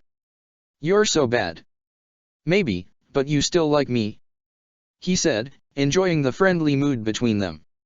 Fia reached over and hugged him. "That I do. Very much so, Naruto-kun. Was there something you wanted to tell me, Fia-chan?" he asked, thinking now was a good time to bring up the reason he came over. Fio let go of him but remained close. Naruto-kun, in a nutshell, if I get promoted to Chiryunin, I may be forced to go back to Taki. What? Why? He asked, worried for her. He knew she had about as much desire to move back to Taki as he did to move back to Konoha. It's part of the terms that were given by Taki when I came here. They predicted someday I might become strong enough to be useful, so they demanded that if I ever became Chiryunin I had to go back and transfer to their forces. If Oto refused, Taki would retaliate. Naruto frowned. That's bull. I agree, but Taki's council refused to let me come here without something to ensure I would have to come back. They may have disliked me, but they did know I could become useful. They just thought it was smarter for Oto to train me instead of them. Just sounds stupid to me. Naruto claimed. Did they really believe you'd have more loyalty to them than to us? I doubt they really cared about that. Is there anything we can do to keep you here? He asked, gently grasping her arms as if to keep her from going anywhere. She smiled at his care and nodded. There is. Luckily Shibuki-sama and I think one or two others did set up a loophole for me to stay here even as a Chiryunin in case I didn't want to go back. And you can help me, Naruto-kun. How? He asked. I know this is asking a lot of you, but I need us to be married before I officially get promoted. What? He asked, mostly to get her to be more specific. Why see, unless I've got something tying me to Oto that Taki can't ignore without repercussions, legally I'll be forced back there to prevent a war between our villages. Such a war would attract attention to our village we don't want. But it was agreed that if before I became Chiryunin I managed to become an official member of a clan of Oto, then they'd have to let me stay here with the clan. So if I marry you this week, Taki cannot make me go back. There's no way they'd argue with us if we have your parents to back us up. Then wouldn't they be able to back us up if we weren't married? Naruto asked. Not saying I won't consider it, just saying there's a hole in what you're telling me. I see what you meant, but consider this, Naruto-kun. If we weren't married and stood up to Taki like that, it would be like saying, we don't care what we agreed to, we're keeping the Jinhuriki, and if you don't like it I dare you to fight the Yellow Flash over it. Basically, that's being a political bully. And ninja villages don't take being bullied very well. I guarantee Taki would find some way to get revenge on us for doing that. If we were married, we would have the moral high ground so they couldn't ethically do anything about it. Naruto arched an eyebrow. Since when do ninja only do things if it's ethical? Fia giggled and rolled her eyes. Okay, you got me there. But my gut tells me this is the best way to avoid a scandal. And I get the feeling that you and I will be promoted by the end of this week, so I wanted to ask now. And before you say anything, me and Hinata have already discussed this, and if you accept she will too, but she and I both agree you should fulfill your promise to marry her first. Naruto slowly nodded, realizing how much this meant to her. One last thing, Fio-chan, you said you need to be part of a clan. Have you considered the option of being adopted into one? You know Baa-chan always did like you and would have gladly made you a senju. Fia had once been offered to live with the others, and since Tsunade had taken a shine to the young girl when she first came to Oto, she could have been part of a family for years now. However, Fia always declined the offer, saying she was too used to living on her own to comfortably embrace any other lifestyle. This was the main reason she lived in an apartment. I know, but it could take days to make it official, and Taki would see right through such an effort. But a betrothal contract was made between you and I when I became Genin, so Taki couldn't argue us getting married is just something done to circumvent them. So we really did have a contract between us? For over a year now? Why wasn't I told? He asked. Fia shrugged. You should ask Otokage-sama, not me. Naruto closed his eyes for a moment. She does have a solid argument. Kuwabai, what do you think? If it were me, Kit, I'd say go for it and make her your mate. The fox told his host. After all, do you really have a reason not to? He opened his eyes and looked back at Fio. Fio-chan, is this what you want? I think the real question is, what do you want, Naruto-kun? She asked him back. You're one of my best friends, you understand me in a way few others can. I need you in my life, Fio-chan, whether you be a friend or a wife, as long as you're with me, we'll both be better off than we ever could be without each other. He then stroked the side of her face as his other hand went for his secret scroll to unseal an emerald ring. Fu-chan, will you marry me? She teared up immediately and threw herself at him. Yes. She hugged him tightly and nuzzled his chest, having never felt so happy and safe in her life. Even if he's only asking me now to protect me, it's enough to know he wants me as his wife. Even if you don't get promoted, I'll still marry you. He whispered to her, making her feel giddy for once in her life. Thank you, Naruto-kun. This means a lot to me. She replied, in no hurry to let him go. She did let him loose long enough to put the ring on her finger though. Was there anything else we should talk about? He asked. Just one more thing. I've been thinking it over, and talked this over with the other girls, and I think you need a 10th girl. What? He asked, not expecting that. A 10th?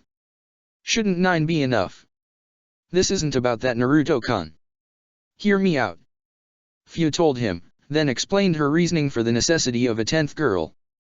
She told him everything, how she was at high risk during birth, how it would make passing her bloodline down to as well as his own easier, and how this would reduce her need for multiple pregnancies. That makes a lot of sense, Fu-chan. The whiskered Jinhuriki told his friend. Too bad finding such a girl is going to be difficult. We'll manage. I'm sure there's another girl out there who'd be honored to be with you like the rest of us are. Let me think it over. I don't want this to be decided on a whim. He said, and she nodded. Anything else? Nothing that can't wait a bit longer. Right now, all I want to do is be held by my fiancé. She then turned to face him. What about Hinata? She's going to be upset I was the one you proposed to first. Actually, I already did. Just before I got here, but I had planned on it since before we went to Konoha. Lucky girl. And lucky me too. The green-haired Jinhuriki said before getting comfortable again. Do you think she'd be jealous if you stayed the night? Please, Naruto-kun. I want to know what it's like to sleep and wake up in your arms. She tried giving him the said puppy eyes. Only as long as sleep is all that happens.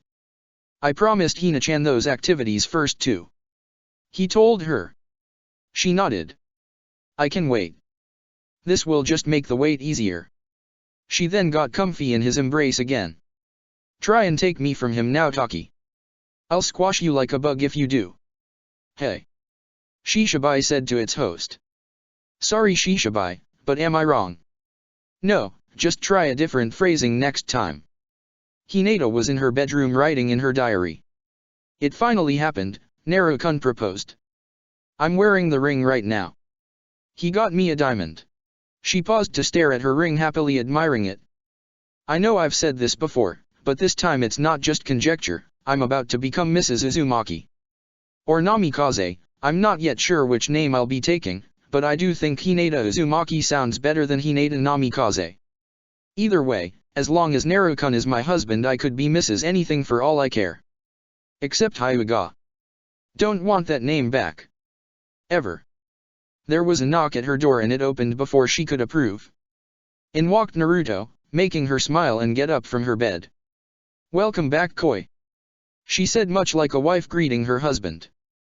Hi, Hina-chan.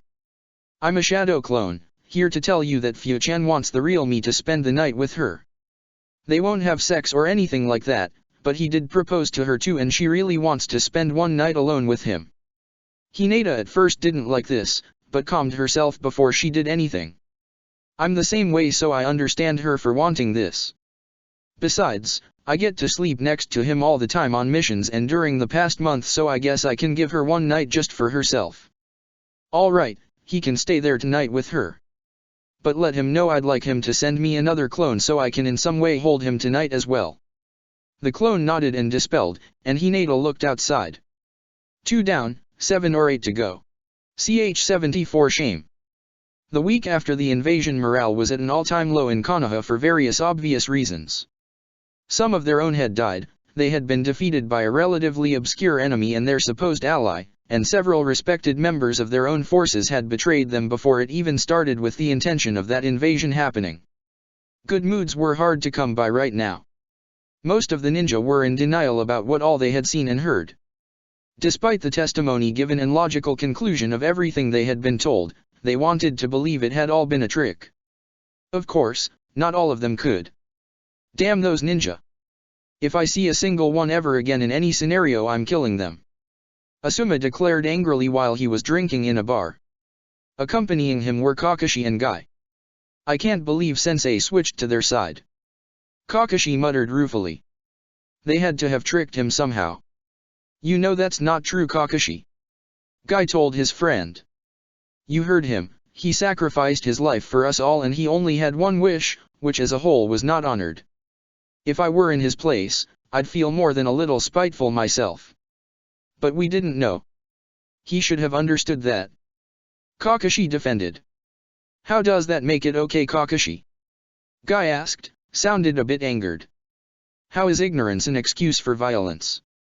Are you saying it's perfectly okay to harm someone, even a child, as long as you don't know who they are or where they came from? I'm not like that. Kakashi said, defensively. Bullshit. Guy said, surprising others with his vulgarity. I recall on the day after the Kyuubi attack you were one of the first to call for the baby's death. Since you were the Yondame's only student left, we figured you of all people would best know what he was capable of doing. You led, nay encouraged, all of us to think the worst about the boy. But didn't you hear? The Uchiha did a village-wide genjutsu. I was a victim too. Guy rolled his eyes. Even if I believe that, your Sharingan, which you had at the time, should have given you some resistance to the genjutsu. But it was still new to me. And my other eye was vulnerable to influence. Kakashi pointed out. Guy looked like he was disgusted. Kakashi, do you even regret what you've done? All I'm hearing is you trying to justify your actions, as if you shouldn't feel guilty for them in the first place. But I was misled like all of you were. No one ever told me you could seal a demon into a human without it taking control of the human. You've seen movies like The Exorcist. What was I supposed to think? Kakashi asked. And, in this story Kakashi did not know Kushina was a Jinhiriki. Besides, there's nothing in canon that confirms he did know. You were supposed to have faith in your sensei. Guy told his rival. And if a student doesn't have faith in the teacher, no one else will. In the meeting room of the councils, the Shinobi Council had gathered together to try and select a Hokage. With Sarutobi, Homura, Koharu, and Danzo now dead, it was left to just the clan heads. So far options for Godame Hokage were limited, and the debate showed little sign of ending soon for several reasons. All this arguing is getting us nowhere. Shikaku, please reread the procedures so everyone will settle down and be civil again. Inoichi said to cease the endless bickering. The Nara head groaned and pulled out the book on Konoha law, reading from the marked page.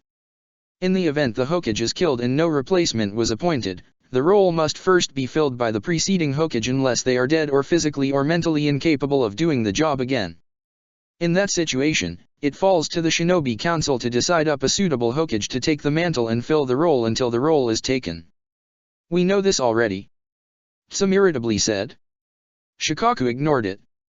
The Shinobi Council is required to select a candidate from a list of specific criteria in order to ensure the right person fills the role. The candidate must be a registered member of the Konoha Shinobi forces who has not retired or been forced to leave the line of work. The candidate must be Jounin rank or higher and have no less than a year's experience in such rank. The candidate must still be capable of fighting in war if needed.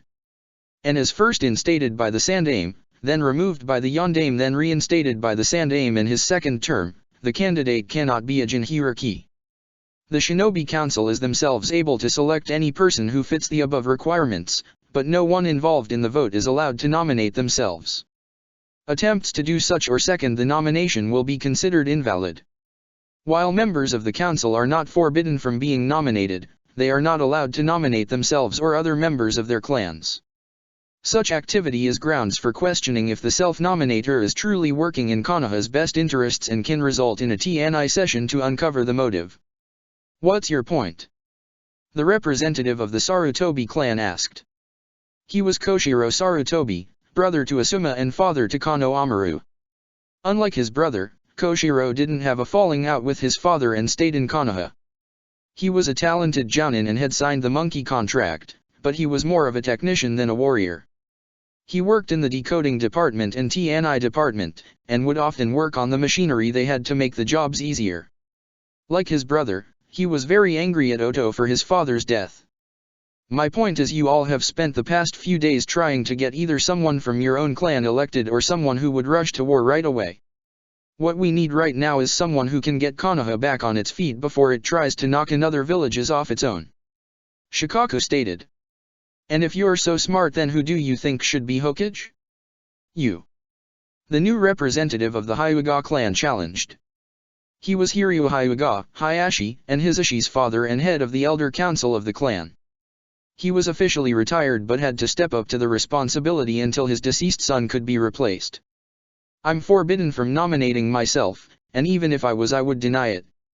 It's far too troublesome for me. I said all this to remind you all of what we truly need. Our village has suffered a lot lately, and our greatest concern right now should be the people of our village, not our own desires for power or thirst for vengeance. We need a Hokage that will give our village its spirit back, not turn us into a war machine. We are at war. Koshiro stated. No, we were attacked. A war doesn't officially start until we retaliate. And right now we have bigger priorities than retaliation. Shikaku countered. And what exactly are these priorities, Mr. Smart Guy? Koshiro challenged. Well, for starters, there's repairing our city, tending to our injured, being on our guard in case another assault comes soon, and trying to calm down the fire daimyo. Shikaku listed. Yeah, let's not forget Daimyo-sama is not at all happy from what he heard. Inoichi added in. We should consider ourselves lucky we at least convinced him the part about Yondaime-sama being brought back to life was a lie. But he's still offended that the supposedly strongest hidden village of all was brought to its knees by a village he didn't even know existed until last month. We're still here and able to fight. That counts for something. Hiryu Hyuga pointed out. All that shows is the enemy village has plans for us. Inoichi countered. Maybe we can use that to show we're strong enough to withstand an invasion, but with all the rumors being spread it sounds more like we were simply spared the worst. Which, let's be honest, we were. Isn't there anything positive we can use to lift the people's spirits? That would help our progress. Shivi asked. I know one thing. Koshiro said. What's that? Inoichi asked. I overheard something very interesting in the hospital the other day that should be of great value to us. Koshiro said before going to the door and opening it. You can come in now. In walked Sasuke, looking a little less antisocial than normal. Just what are you getting at, you monkey? Tsum asked. Simple.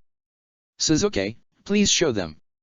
The Uchiha looked at them all cautiously like he suspected they had ill intent for him, but he closed his eyes and when he opened them, everyone could see they were now red. Okami-sama. The Sharingan is back. How is this possible? Sasuke deactivated his Dojutsu. I think the Otonin gave it back to me.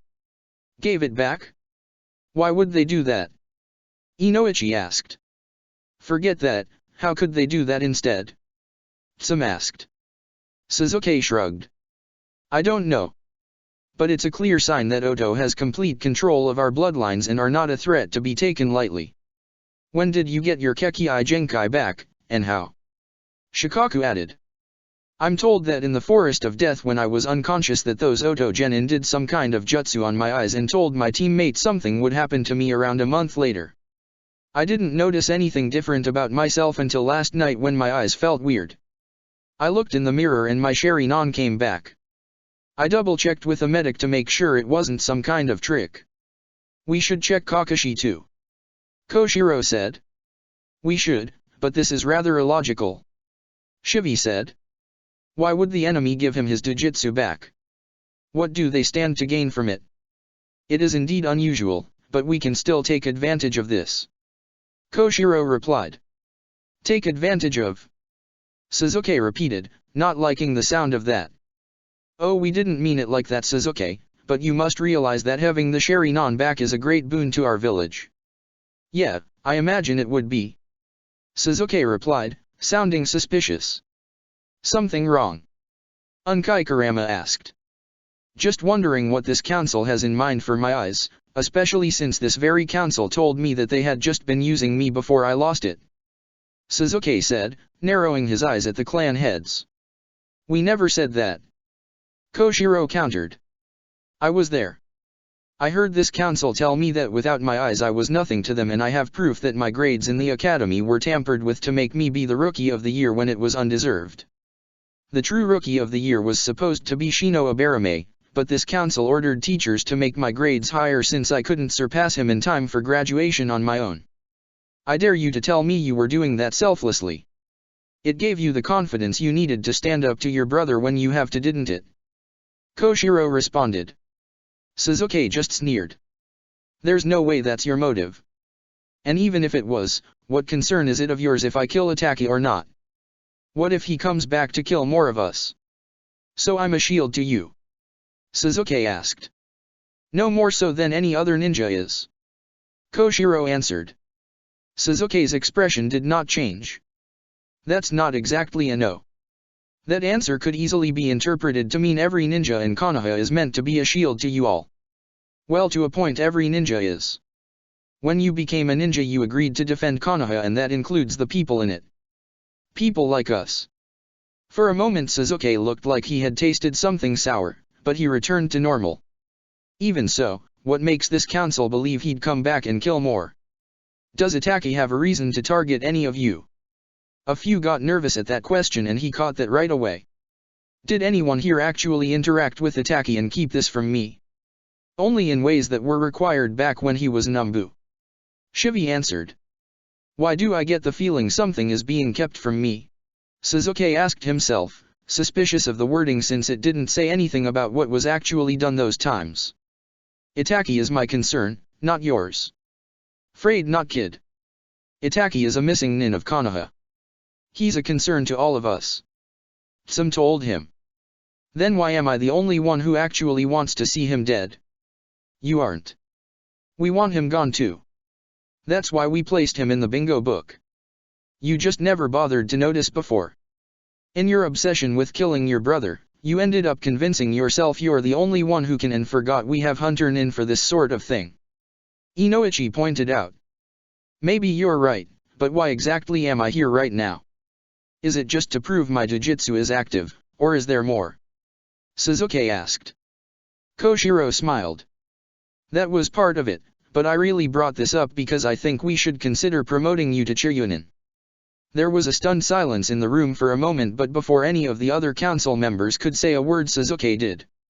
No. No. Koshiro repeated. You're turning down a free promotion. The real question is, why are you offering it in the first place? I never made it to the finals and the daimyo and everyone here in Konoha knows it. Giving me a promotion will look very suspicious on your end. Koshiro Sarutobi, why on earth would you believe giving him a promotion just like that would be a good idea? Some all but yelled. Don't you have any idea how insulting that is to the genin that actually made it to the finals? We can say he got it as a reward for his contribution in the invasion. The late Hokage's son defended. I did nothing in the invasion. Sasuke admitted. I was home the entire time, and by the time I was convinced to go outside the battle was over and we were gathered in the village for that announcement. If you say otherwise we will too. Koshiro told him. Shikaku narrowed his eyes. Do not presume to speak for all of us. If anything, if Sasuke here saw his village was in danger and knowingly turned a blind eye to it, then he deserves to be fired, not promoted. I agree. Hiryu added. Be reasonable. Morale in Konoha is at an all-time low. The people need something to lift their spirits up. If they were to hear that the last Uchiha fought valiantly in the invasion to protect his home from those monsters and regained his Sharingan and became a Chiryunin despite being sabotaged in the exams, they would realize Konoha can and will recover from this minor setback. Minor? Some repeated, offended. Are you blind? Our Hokage is dead, all three Sunin have betrayed us, the Yondaime has deserted us, the enemy has 3 Baijuyo to use against us, and apparently 10 years ago we treated the Yondaime's son worse than crap. How is this in any way a minor setback? We're still alive, aren't we? He asked. By that logic, anything short of genocide is a minor setback. Shivi argued. Why are you here again instead of your brother? He at least understands how we do our work. You've gotten too used to working in a lab to think like a ninja anymore. Inoichi asked. Asuma's too angry to be rational right now, and he forfeited his right to have any say in these meetings when he fought against our father. So like it or not, I'm the Sarutobi representative. Koshiro explained. But you are not the voice of the council. We need to select our new Hokage before we decide who to promote to Chiryunin. Shikaku told him. This is at least quicker to accomplish, is it not? Koshiro argued. It's still futile, as the Hokage is the one who makes the promotions official. Tsum pointed out. And none of our genin won their final matches anyway. While it's true winning isn't mandatory, we still have to discuss their performance, so promotions cannot just be given out. Hiryu added. Let us focus on getting our Godame Hokage chosen first. If that's everything, can I go now? Sasuke asked. Sure. Tsum told him. Thanks. He said before leaving the room and the bickering adults to their business. Sasuke made it back to his apartment without any fuss, which he was grateful for. Looks like she was right. He told himself once he was inside, then went into his bedroom and pulled out an envelope he hid under his mattress. When Mikoto left his apartment during the invasion, she left behind something for him among the debris she used for a substitution. A letter with his name on it, which he spotted before he threw everything out. Curious, he opened it, and kept a hold of it, knowing it was important for later. Later apparently came now, for Sasuke pulled the letter out and read it again. Sasuke, under absolutely no circumstances must you show this to anyone. If you do show it to another person, or even so much as let another person touch it, a seal drawn in white ink will activate and turn this paper to dust before they recognize the first character on it. What is written here is for your eyes only, so keep it that way. I know you don't accept my reasons for what I did, but you don't know the entire story. Like with how things were done here in Konoha for your sake, you were unaware of what was going on and saw only what you wanted to see. But I don't want to use the entire paper telling you where you went wrong. Instead, I'm going to tell you something else. In time you are going to regain your Sharingan. Don't ask how or why, just be glad you will. When you do, some people in Konoha are going to try treating you like they used to, like you were some kind of celebrity. They may even offer you a promotion to Chiryunin, which keep in mind is something they would not even consider if you did not get your Sharingan back. My question to you is, how will you act once they do? Be careful in your answer, son. For I'm only going to give you this one chance to show me what kind of person you've become. You might think this is unfair of me, but sadly, son, not everyone will give you fair choices, not even your parents. Konoha will give you an offer, and I will give you another. It's up to you to decide what you want. My offer to you is this: come with me to Oto and learn what I have to teach you. Before you decide, keep in mind I have no intention whatsoever of helping you kill your brother. No mother should be expected to work at killing her son, even a criminal son. If you come to Oto, you must put this obsession of yours aside at least enough to find something else to live for too. Sooner or later Itaki is going to die somehow, with or without you being the cause, so you need to have something else to live for after that happens. Especially if you happen to die before Itaki does, or someone beats you to killing him. Didn't think of that all these years, did you? No, I didn't. Sasuke thought now, just like he did the first time he read that. I always assumed that no one and no thing could kill Itaki but me. Not even natural causes. I still don't like admitting it, but Itaki is mortal after all and can die, even if not by my hand. I just never considered that until Mom pointed it out. Some genius I am to ignore something so fundamental. I'm sure you are wondering why I'm offering you this opportunity, son. The thing is, I still want you in my life. I know I don't deserve that given the fact I stayed out of it of years, but there was more going on than just what you want and what I want. But now we can be together, but this time you have to come to me. So I ask you, Sasuke, is that acceptable to you? Can you put aside your desire for blood long enough to see what else there is to enjoy in life, or is your need to prove yourself better than Itaki more important than your clan's honor?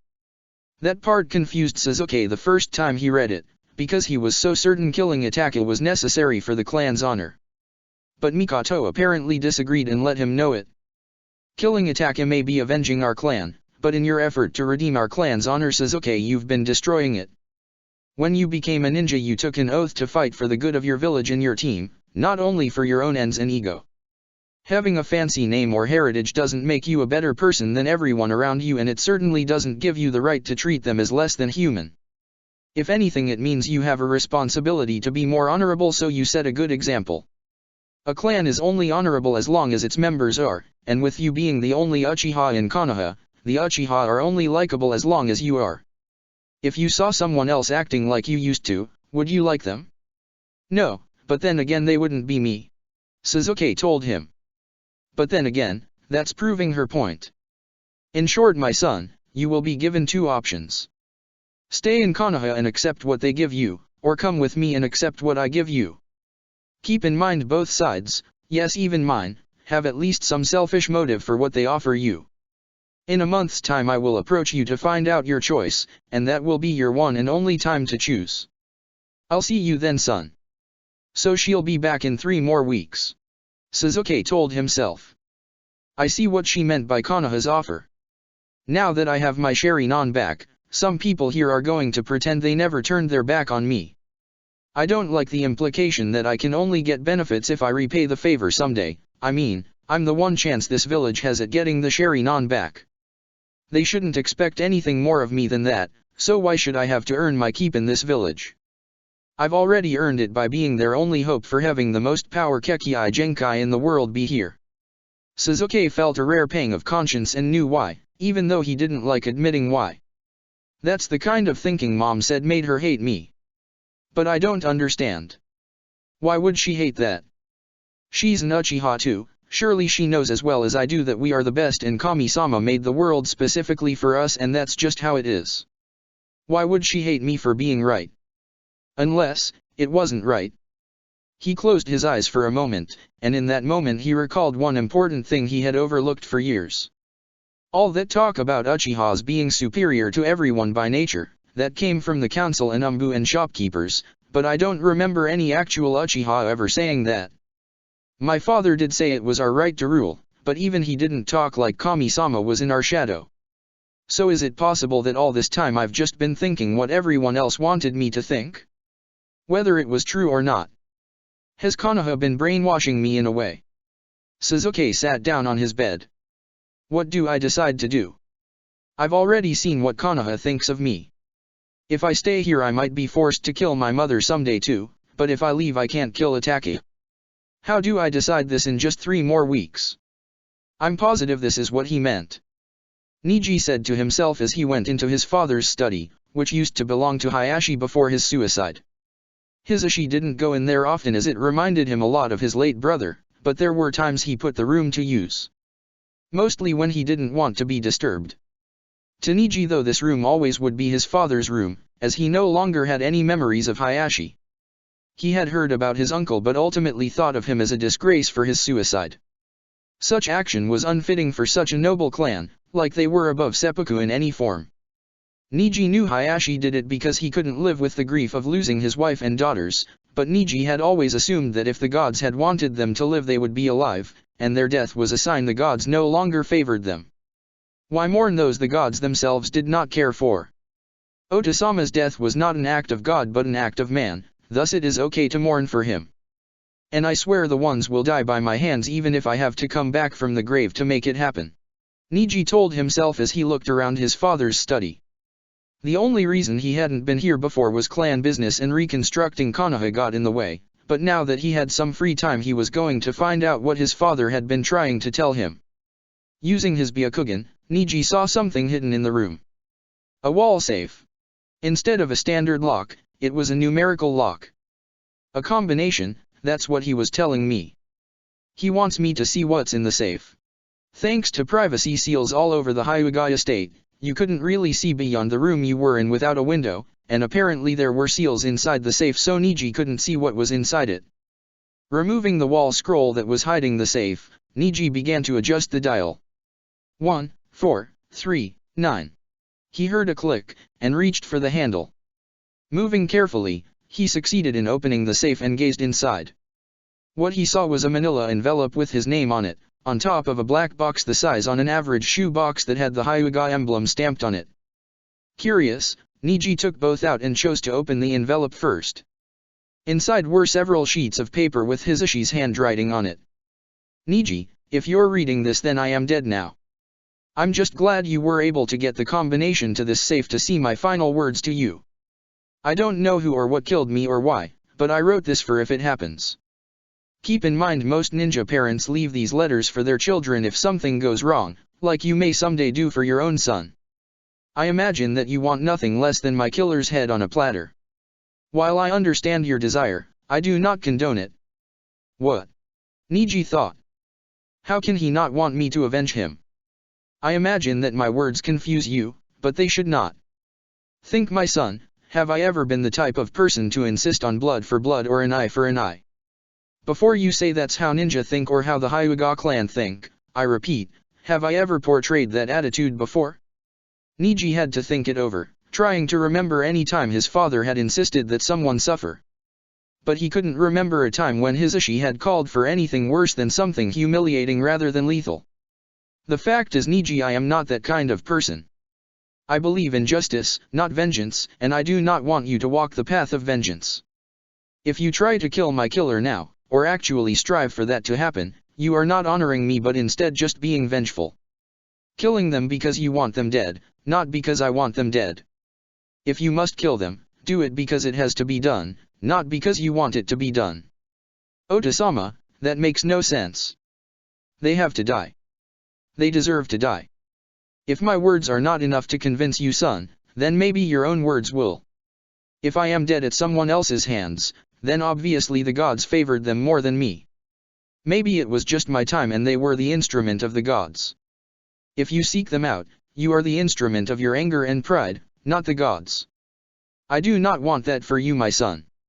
You are to be head of the Hyuga someday, and our clan will never improve if it is led by people who put their desires above all else. I believe you have the power to unite the clan, to bring it to the glory it always wanted but never could reach because we fought among ourselves. I believe you can do more for the clan than I was able to. If you want to honor me and make me proud, be that Niji. Be the leader the Hyuga need. Niji closed his eyes and set the paper down. Okay, Ota-san wants me to take his place, not obsess over his death. Even though I still feel those Otonin and that girl with our eyes deserves to die for it, I will not insult Ota-sama by ignoring his last wish. Oto says they invaded us because we refused to do something we were asked to do. I will not prove them right. I will kill them, but I will trust the gods to provide me the opportunity rather than go out and make the opportunity. With that in his mind, Niji decided to unseal the box and looked inside. The contents surprised him, but it made him smile. Thank you, Ota-sama. You gave me a means to avenge you when I do get that opportunity. CH-75 Union. You ready for this? Isaribi asked her teammate. I've been ready for this since I came to Oto. Hinata replied. Can you even remember your life before then? Isaribi asked skeptically. Hinata shrugged. Barely, not even to bother remembering. Remember when that guy tried to crush me with news about my father's death? I wasn't being cruel, I honestly don't remember anything about him other than I didn't feel comfortable around him. And I was 3, what 3-year-old can't feel comfortable around her own father? Isaribi shrugged in return. I'm not judging you. At this point I can't even remember my own parents anymore. That surprised Hinata. You know, now that you've mentioned it, I don't remember you ever once saying a word about your parents. What's there to say? My life before you guys found me is a complete blank. I was 3 too, so that's not unreasonable.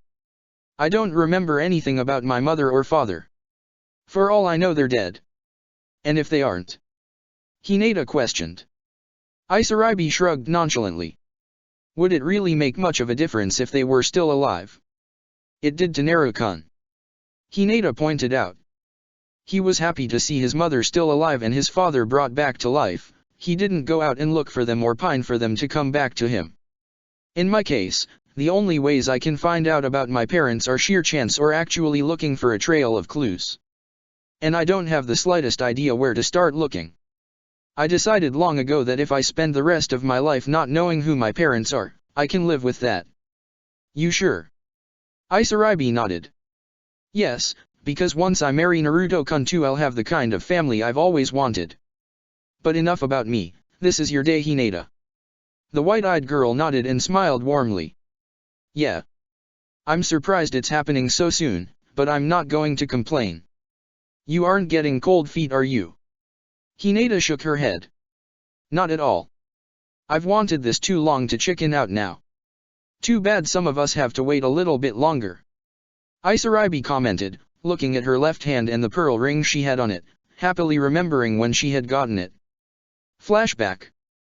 Isarabi was going for her ritualistic early morning swim in the pool of the Otokage Tower. As usual she was going to swim in her normal clothes as opposed to a swimsuit.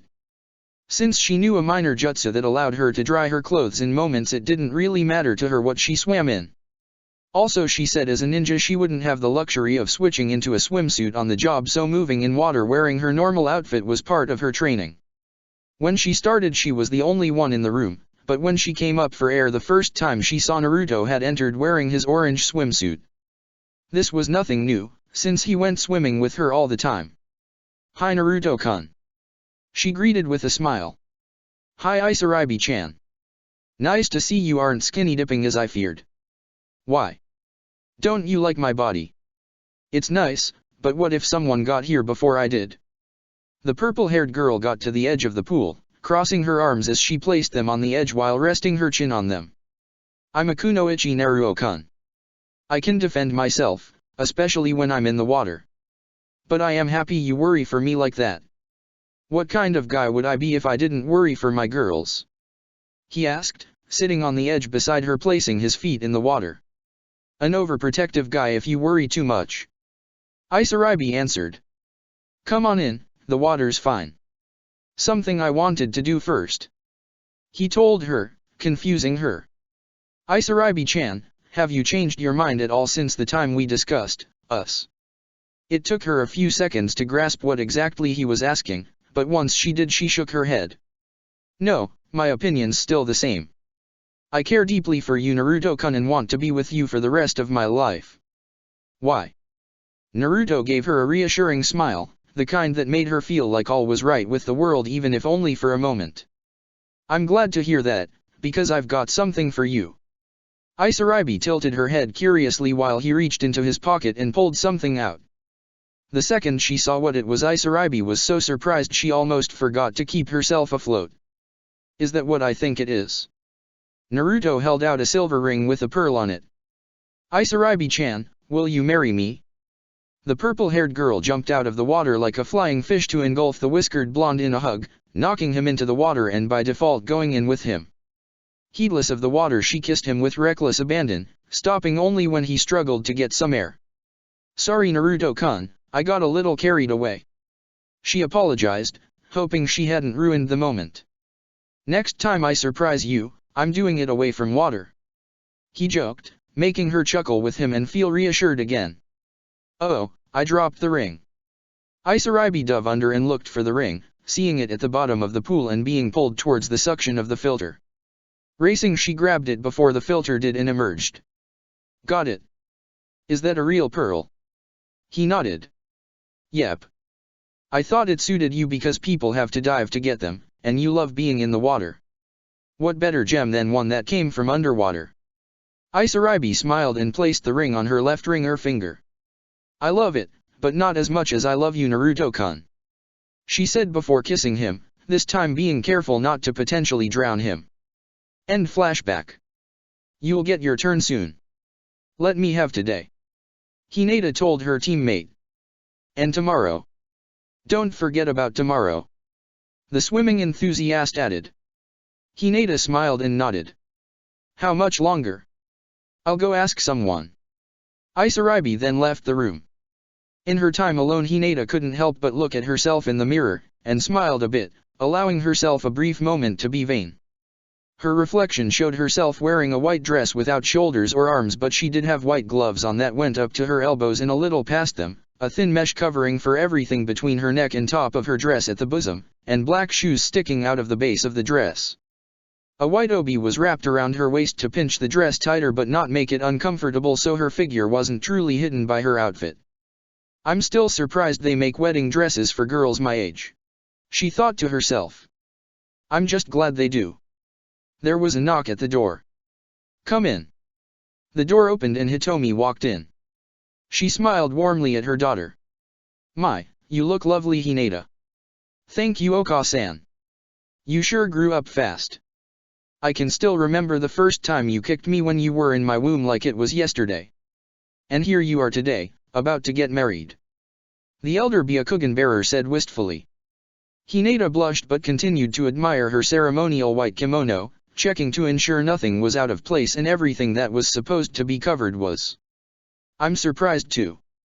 I thought I'd have to wait until I was 16 at least to become Narukan's wife, but I'm not complaining about having it today. Are you truly not bothered by having it happen so soon? Considering why it has to happen. Hitomi asked her daughter. Hinata nodded. Yeah, I'm okay. I know it's a little rushed for necessity, but Narukan and the others were very considerate with this.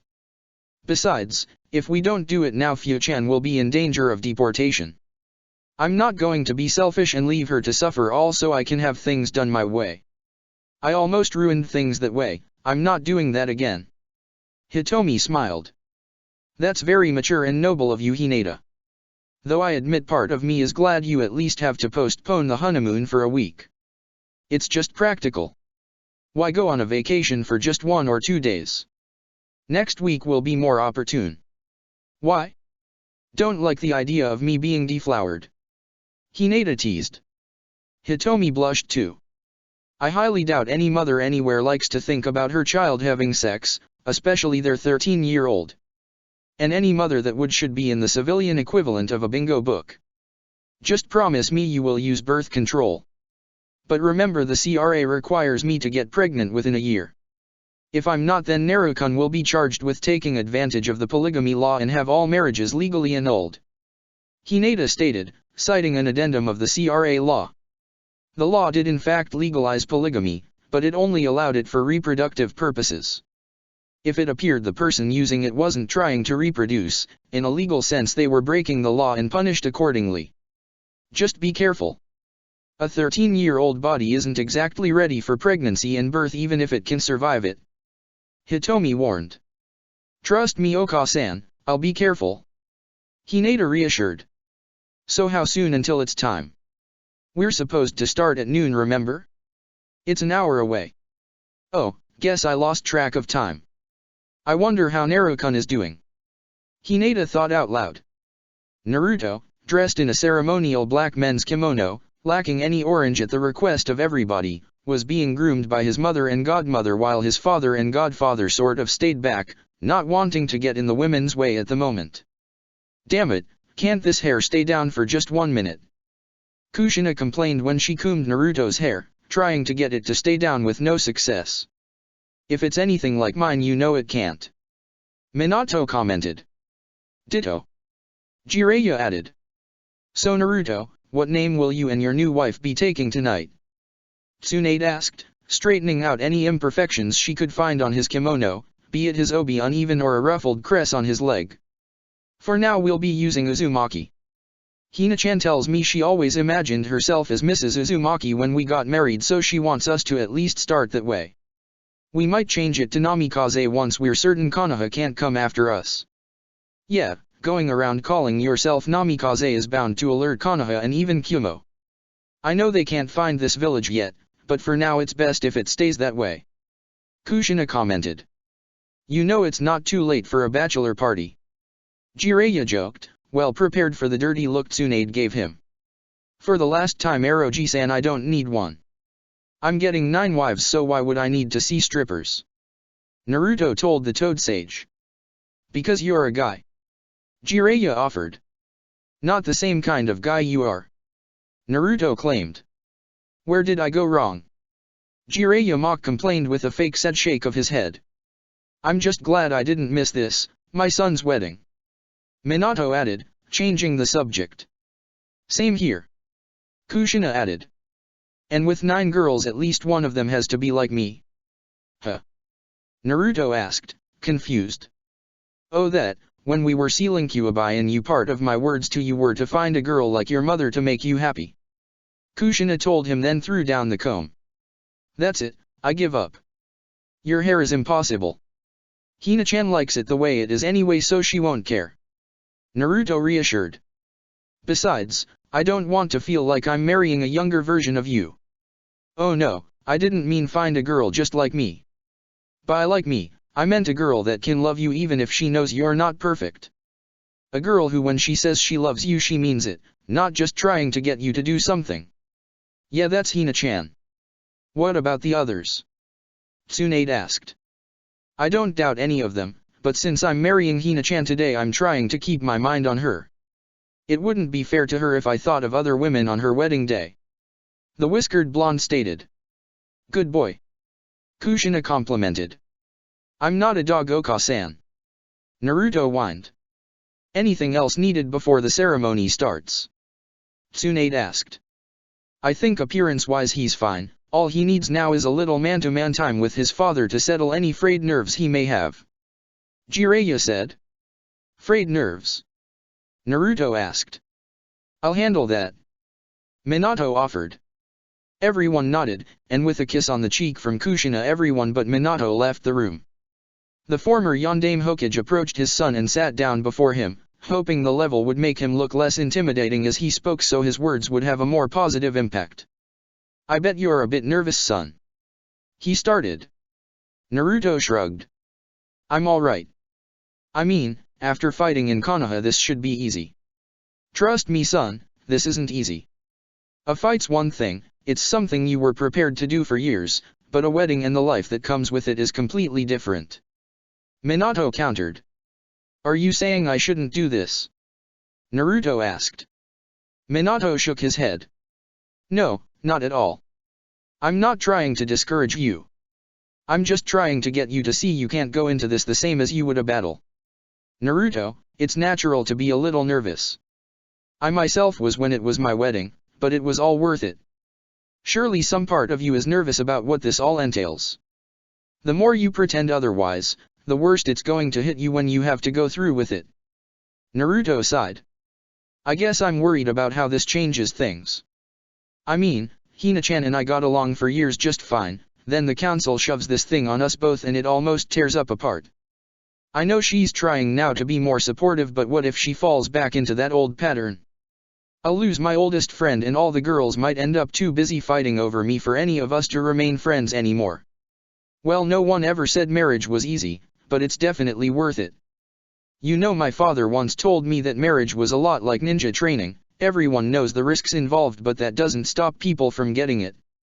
Minato replied with a light chuckle. I'm not going to lie and say it will never be tough, that you will never have fights or nothing can go wrong. Marriage isn't a fairy tale. All you can do is try to make your partner happy and live a life you're proud of. If you can do that, then no matter how rough times may get you'll live a happy life. What was your roughest time with Oka-san? Naruto asked. When we were married. Minato asked, then tried to recall that memory. I'd say, the time in her pregnancy she was experiencing cravings. One day I must have thought out loud a little too loud and she heard me. I said I wondered if she was just using pregnancy cravings as an excuse to get ramen daily. Let's just say I had to make my own dinner that night and hold everything she bought on one especially expensive shopping trip without using clones. Oh, my back was killing me that day. But luckily we never went to bed angry.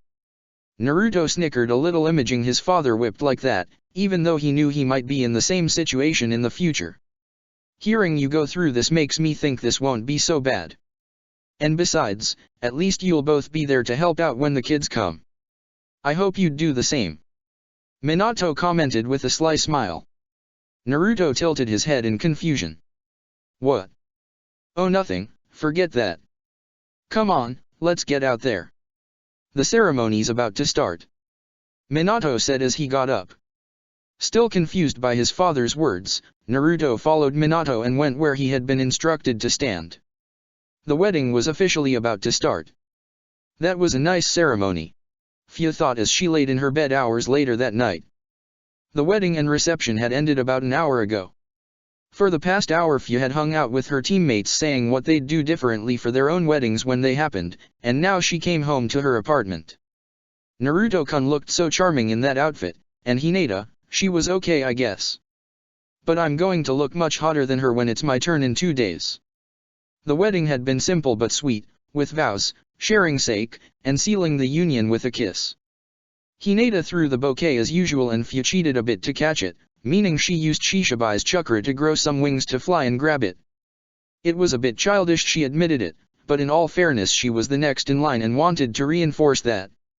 Now I understand how Hinata felt months ago with letting us know our places. Guess when push comes to shove I'm similar. Fu thought. I wonder if Naruto-kun and Hinata are already consummating the union or not. Well, if she isn't, doesn't mean I can't when it's my wedding day. No reason I should have to remain a virgin once I'm Wednesday. A crackle in the air cut off her train of thought and made the green-haired Jinhiriki alert. Someone's trying to break in. Who'd be stupid enough to try? Time to be a fly on the wall and find out. With that she shrank to insect size and went to the central room of her apartment, clinging to the walls with her chakra. Unless someone looked close at her in the dark, they'd assume she literally was a fly on the wall. The window in that room was then shattered, since it was sealed to ensure it couldn't be opened from the outside lest the one trying that feel like they touched a bug zapper. Hence the crackle she heard earlier. With the window broken, someone jumped in, followed by an accomplice. With the lights out it was difficult to identify them, but Fu was positive they weren't Oto Ninja. Fortunately she had another trap set up for if someone got this far in. The intruders screamed in pain and fell on the floor, realizing too late that at night Fu covered the floor of her front room with caltrops. Enough that it felt like they had basically jumped onto a pile of shattered glass. Fu laughed at their expense. Good thing I went for the more expensive shoe-piercing caltrops. Not too many ninja work barefoot. You sure it's here? The first intruder asked the second, voice confirming it was a man as he struggled back to his feet, picking the spiked weapons out of his solace and other parts of his body that landed on the floor. The ones in his ass hurt the most. For the last time, yes, now shut up. Don't let it know we're here. The second replied, also a man. Unless it sleeps like the dead, I'm sure it heard us. The first stated. Oh, I heard you jerks, and if you're careless in my home you'll be the ones sleeping like the dead. Fu said to herself, wondering if she should stay and watch or go alert the altos. Not every day I get to see my traps in use, so let's enjoy the show for a bit longer. While Fu was busy, Naruto and Hinata were enjoying themselves in a hotel room in a town in Land of Rice away from Oto. This wasn't their true honeymoon, but their parents felt they deserved to spend their wedding night in a place with privacy. The true honeymoon would come next week, so for now they had tonight and tomorrow. The day after tomorrow Naruto would be marrying Fu before promotions were announced, and he would have a similar night alone with her as well. The room wasn't fancy, but Hinata was too giddy to care, especially with Naruto carrying her over the threshold like a good new husband. My husband. She thought with glee, sneaking a peek at the wedding ring accompanying her engagement ring. Naruto gently set her on the bed, and before he could let her go she pulled him into a kiss, which he didn't really want to resist anyway. I take it you're happy. Why wouldn't I be? She asked. I was a little worried that everything was a bit rushed and today wouldn't be as good as you dreamed it would be. He told her. Hinata kept on smiling and twirled some of his hair with her finger. I was with you at the altar, no one objected to us being together, and now I can call myself Hinata Uzumaki. That's what I dreamed about. She then started to get up. Now if you'll excuse me, there's something I need to do in private for a moment. Just hold tight and get comfy. She then walked into the bathroom taking a scroll with her that Naruto clearly saw. I wonder what she has in there. Naruto asked himself as he made himself comfortable on the bed. While he laid down he removed his jacket and socks, leaving himself in a black shirt and dark blue pants. After the reception he saw no reason to get being dressed in fancy clothes. After a moment the bathroom door opened and Hinata strolled out, leaning against the frame. How's this look, Naru-kun? She was wearing a nightie that was orange but see-through, allowing him to see the dark royal blue lace panties she had on, and if he wasn't mistaken she had no bra on. At that sight half of Naruto's blood was trying to come out his nose while the other half was trying to support his erection. Anko-sensei got me this, though she worried it might be too much for you. Hinata said as she crawled onto the bed and held herself above her new spouse on her hands and knees. If it weren't for the fact he was under her, it would look like she was ready for doggy-style sex. It's very, very, see-through. Naruto managed to make himself say. Hinata giggled and set her bottom down on his thighs. After seeing me bare in the pool at Konoha, you can get embarrassed by this. If it's this unexpected, then yes. He stated. Also, I sort of thought you might not want to do this tonight. Why would I do that? No way, I'm going to start off my married life by blue-balling my husband. The white-eyed girl reassured before she slowly started to take her nightie off. Are you not in the mood, Naruto-kun? If I wasn't, I'd have to kick my own ass then send myself to a hospital for a CAT scan.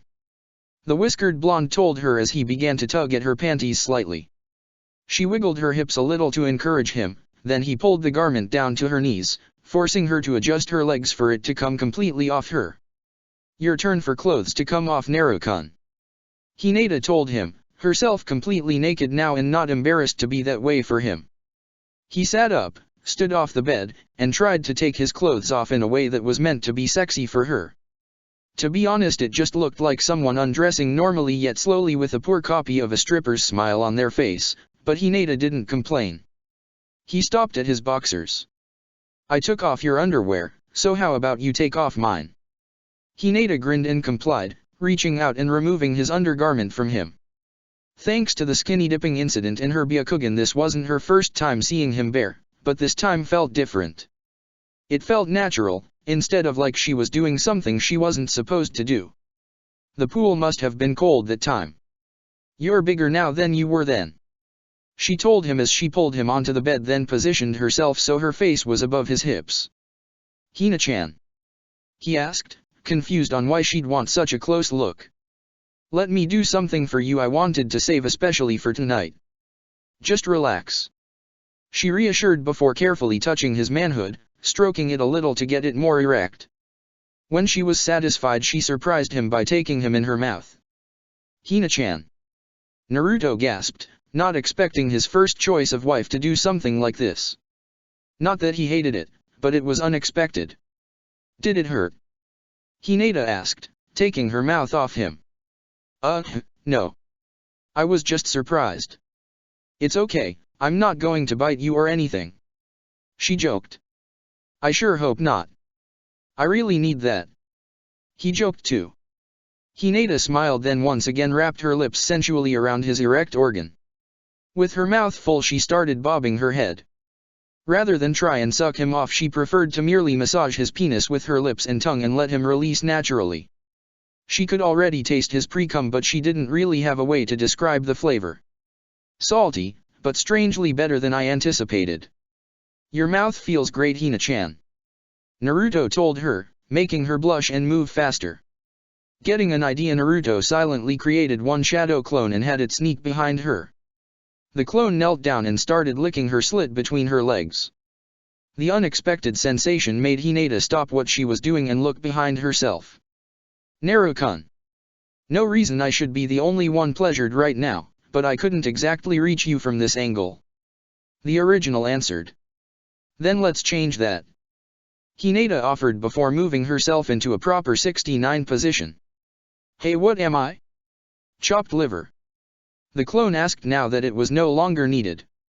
Naruto dispelled it rather than answer, and after putting up a silencing barrier jutsu, he began to please his wife with his mouth while she returned to doing the same. Like Hinata, Naruto couldn't really describe what he was tasting, but he at least didn't find it terrible. I heard Eroji-san once compare this stuff to honey. Doesn't taste like honey to me, but it feels sort of like a watered-down version of it, so maybe he wasn't completely wrong. Thanks to Hinata's actions, Naruto got closer to the brink, so he inadvertently increased the pace of his tongue going up and down and around her sacred opening. This in turn made Hinata close to climaxing, and she moved faster too, up and down his manhood. Now it was like a race to see who would come first. The winner of that race turned out to be Naruto as he released his cum into Hinata's mouth. Hinata attempted to swallow it all, but some of it did leak out of her mouth before she could. Naruto had to pause his efforts to pleasure her to catch his breath. Damn, Hina-chan, where'd you learn to do that? He asked once he stopped panting. Anko-sensei made me and Isaribi practice on carrots before the Chunin exams. She answered. I must say the comparison was all wrong. Carrots taste completely different and aren't warm at all. Plus they don't move or come with a cream filling. Remind me to thank Ne-chan when we get back. Naruto said. He was about to finish his job on Hinata's genitals, but she moved to sit atop him instead. Enough mouth play, I want the real thing now, Naruto-kun. I want you to make me a real woman. I want to show you how much I love you. She insisted. To her surprise and joy, he moved her to be under him for once on the bed. One question first, are you using birth control? Naruto asked, getting his dick in position and getting it coated in Hinata's juices to make penetration smoother for her. I thought about it, and I think it's best we don't use that for now. I know we don't have to get pregnant right away, but we do need to show we're making an effort at it. So for now let's enjoy ourselves and let it happen naturally. In that case. Naruto said just before activating his Neo-Byakugan. Better ensure if it does happen the baby gets a bloodline. Hinata had always liked this Kekkai Genkai of his, it was like they had a symbolic connection between them all this time, and was the main reason they trained together a lot as kids and got to be as close as they were now. Not only that, his Byakugan was much warmer than those of the Hyuga in Konoha, and different than the ones her mother and sister had in a way she couldn't really put into words. Take me, Naruto-kun. I'll go insane if you hold out any longer. She lovingly pleaded. As you wish. Naruto stated, then followed through with his claim and thrust into her, ripping her virgin barrier and getting as deep as he could all in one move. Hinata screamed in pain but locked her legs around him to prevent her lover from withdrawing. The pain felt much like being hit with the Jukin or Suridoken, only more localized then spread out over the body. No stranger to being affected by either fighting style, Hinata recovered from the pain quite quickly. You can move now, Naruto-kun. She whispered. Naruto obeyed and began pounding his new bride. With this being his first time, he was very enthusiastic about this, but he wasn't going to rush it. Hina-chan's not going to disappear any second now, so I shouldn't be in a hurry to finish this. Besides, she needs to orgasm too. Hinata was moaning happily, moving her hips to coordinate with his thrusts. She even tried angling her hips to make him strike her insides in different ways, making her feel a variety of sensations. How does it feel, Hina-chan? Naruto asked as he moved his hands to her breasts and gently held them and rubbed them to turn her on more. He knew it was working because she tightened around him and got wetter. It's amazing, Naruto-kun. Hinata replied, gasping as she did. Ride me harder. Ride me so much you should be using a saddle in order to do it. Now's the perfect time to show you something your mom taught me. Naruto said before activating his Neo-Byakugan. You see, there are some pressure points that are a bit harder to hit than others. One such point is the famous G-spot, and with the right use of the Byakugan that can be hit perfectly. What are you? Hinata asked, then stopped when she got her answer. Naruto was using the Suridoken with his dick to hit her G-spot, making her have an intense orgasm right then and there. Naruto. The aforementioned boy never stopped thrusting into her despite her iron grip tightness on him, giving her a second orgasm right after the first one ended thanks to his G-spot poker. He stopped the Suridoken then, lest Hinata get a heart attack from non-stop consecutive orgasms. Not the worst way to die, but I don't want to become a widower yet. He thought. Hinata collapsed panting and still felt him in her moving back and forth, slower than before for her sake. She was worn out, but she wanted him to have his pleasure before he stopped. Naruto-kun, kiss me? She asked, and he complied. When he kissed her, she held him to her, forcing him to work at a sedate pace so she could recover for one more climax. They broke the kiss when Hinata could handle more and Naruto was getting closer to his release. He pounded faster, harder, making Hinata quiver with pleasure despite her weariness. For further effect, Naruto used his Suridoken with his hands this time to hit some of her more sensual pressure points to rejuvenate her more for this one last orgasm. The effect was like some drug and Hinata completely forgot she had ever been tired. If anything, now she felt like the other orgasms had just been foreplay and now the real thing was coming. Naruto-kun. Naruto-kun. This is incredible. Make me come. Come inside me. Impregnate me. I want your child.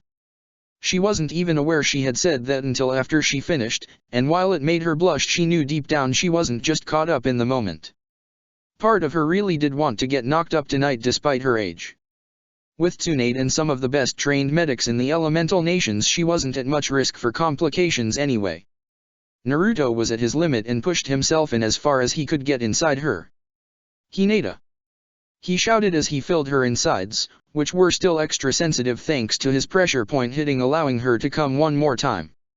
Their act finished, Naruto laid down on the bed beside his wife, still connected to her. Wow, I'm surprised sex makes a man feel so drained afterwards. Even with my stamina, I need a few moments before I can go again. Not to mention your mate might need a few hours. I'm impressed, kid.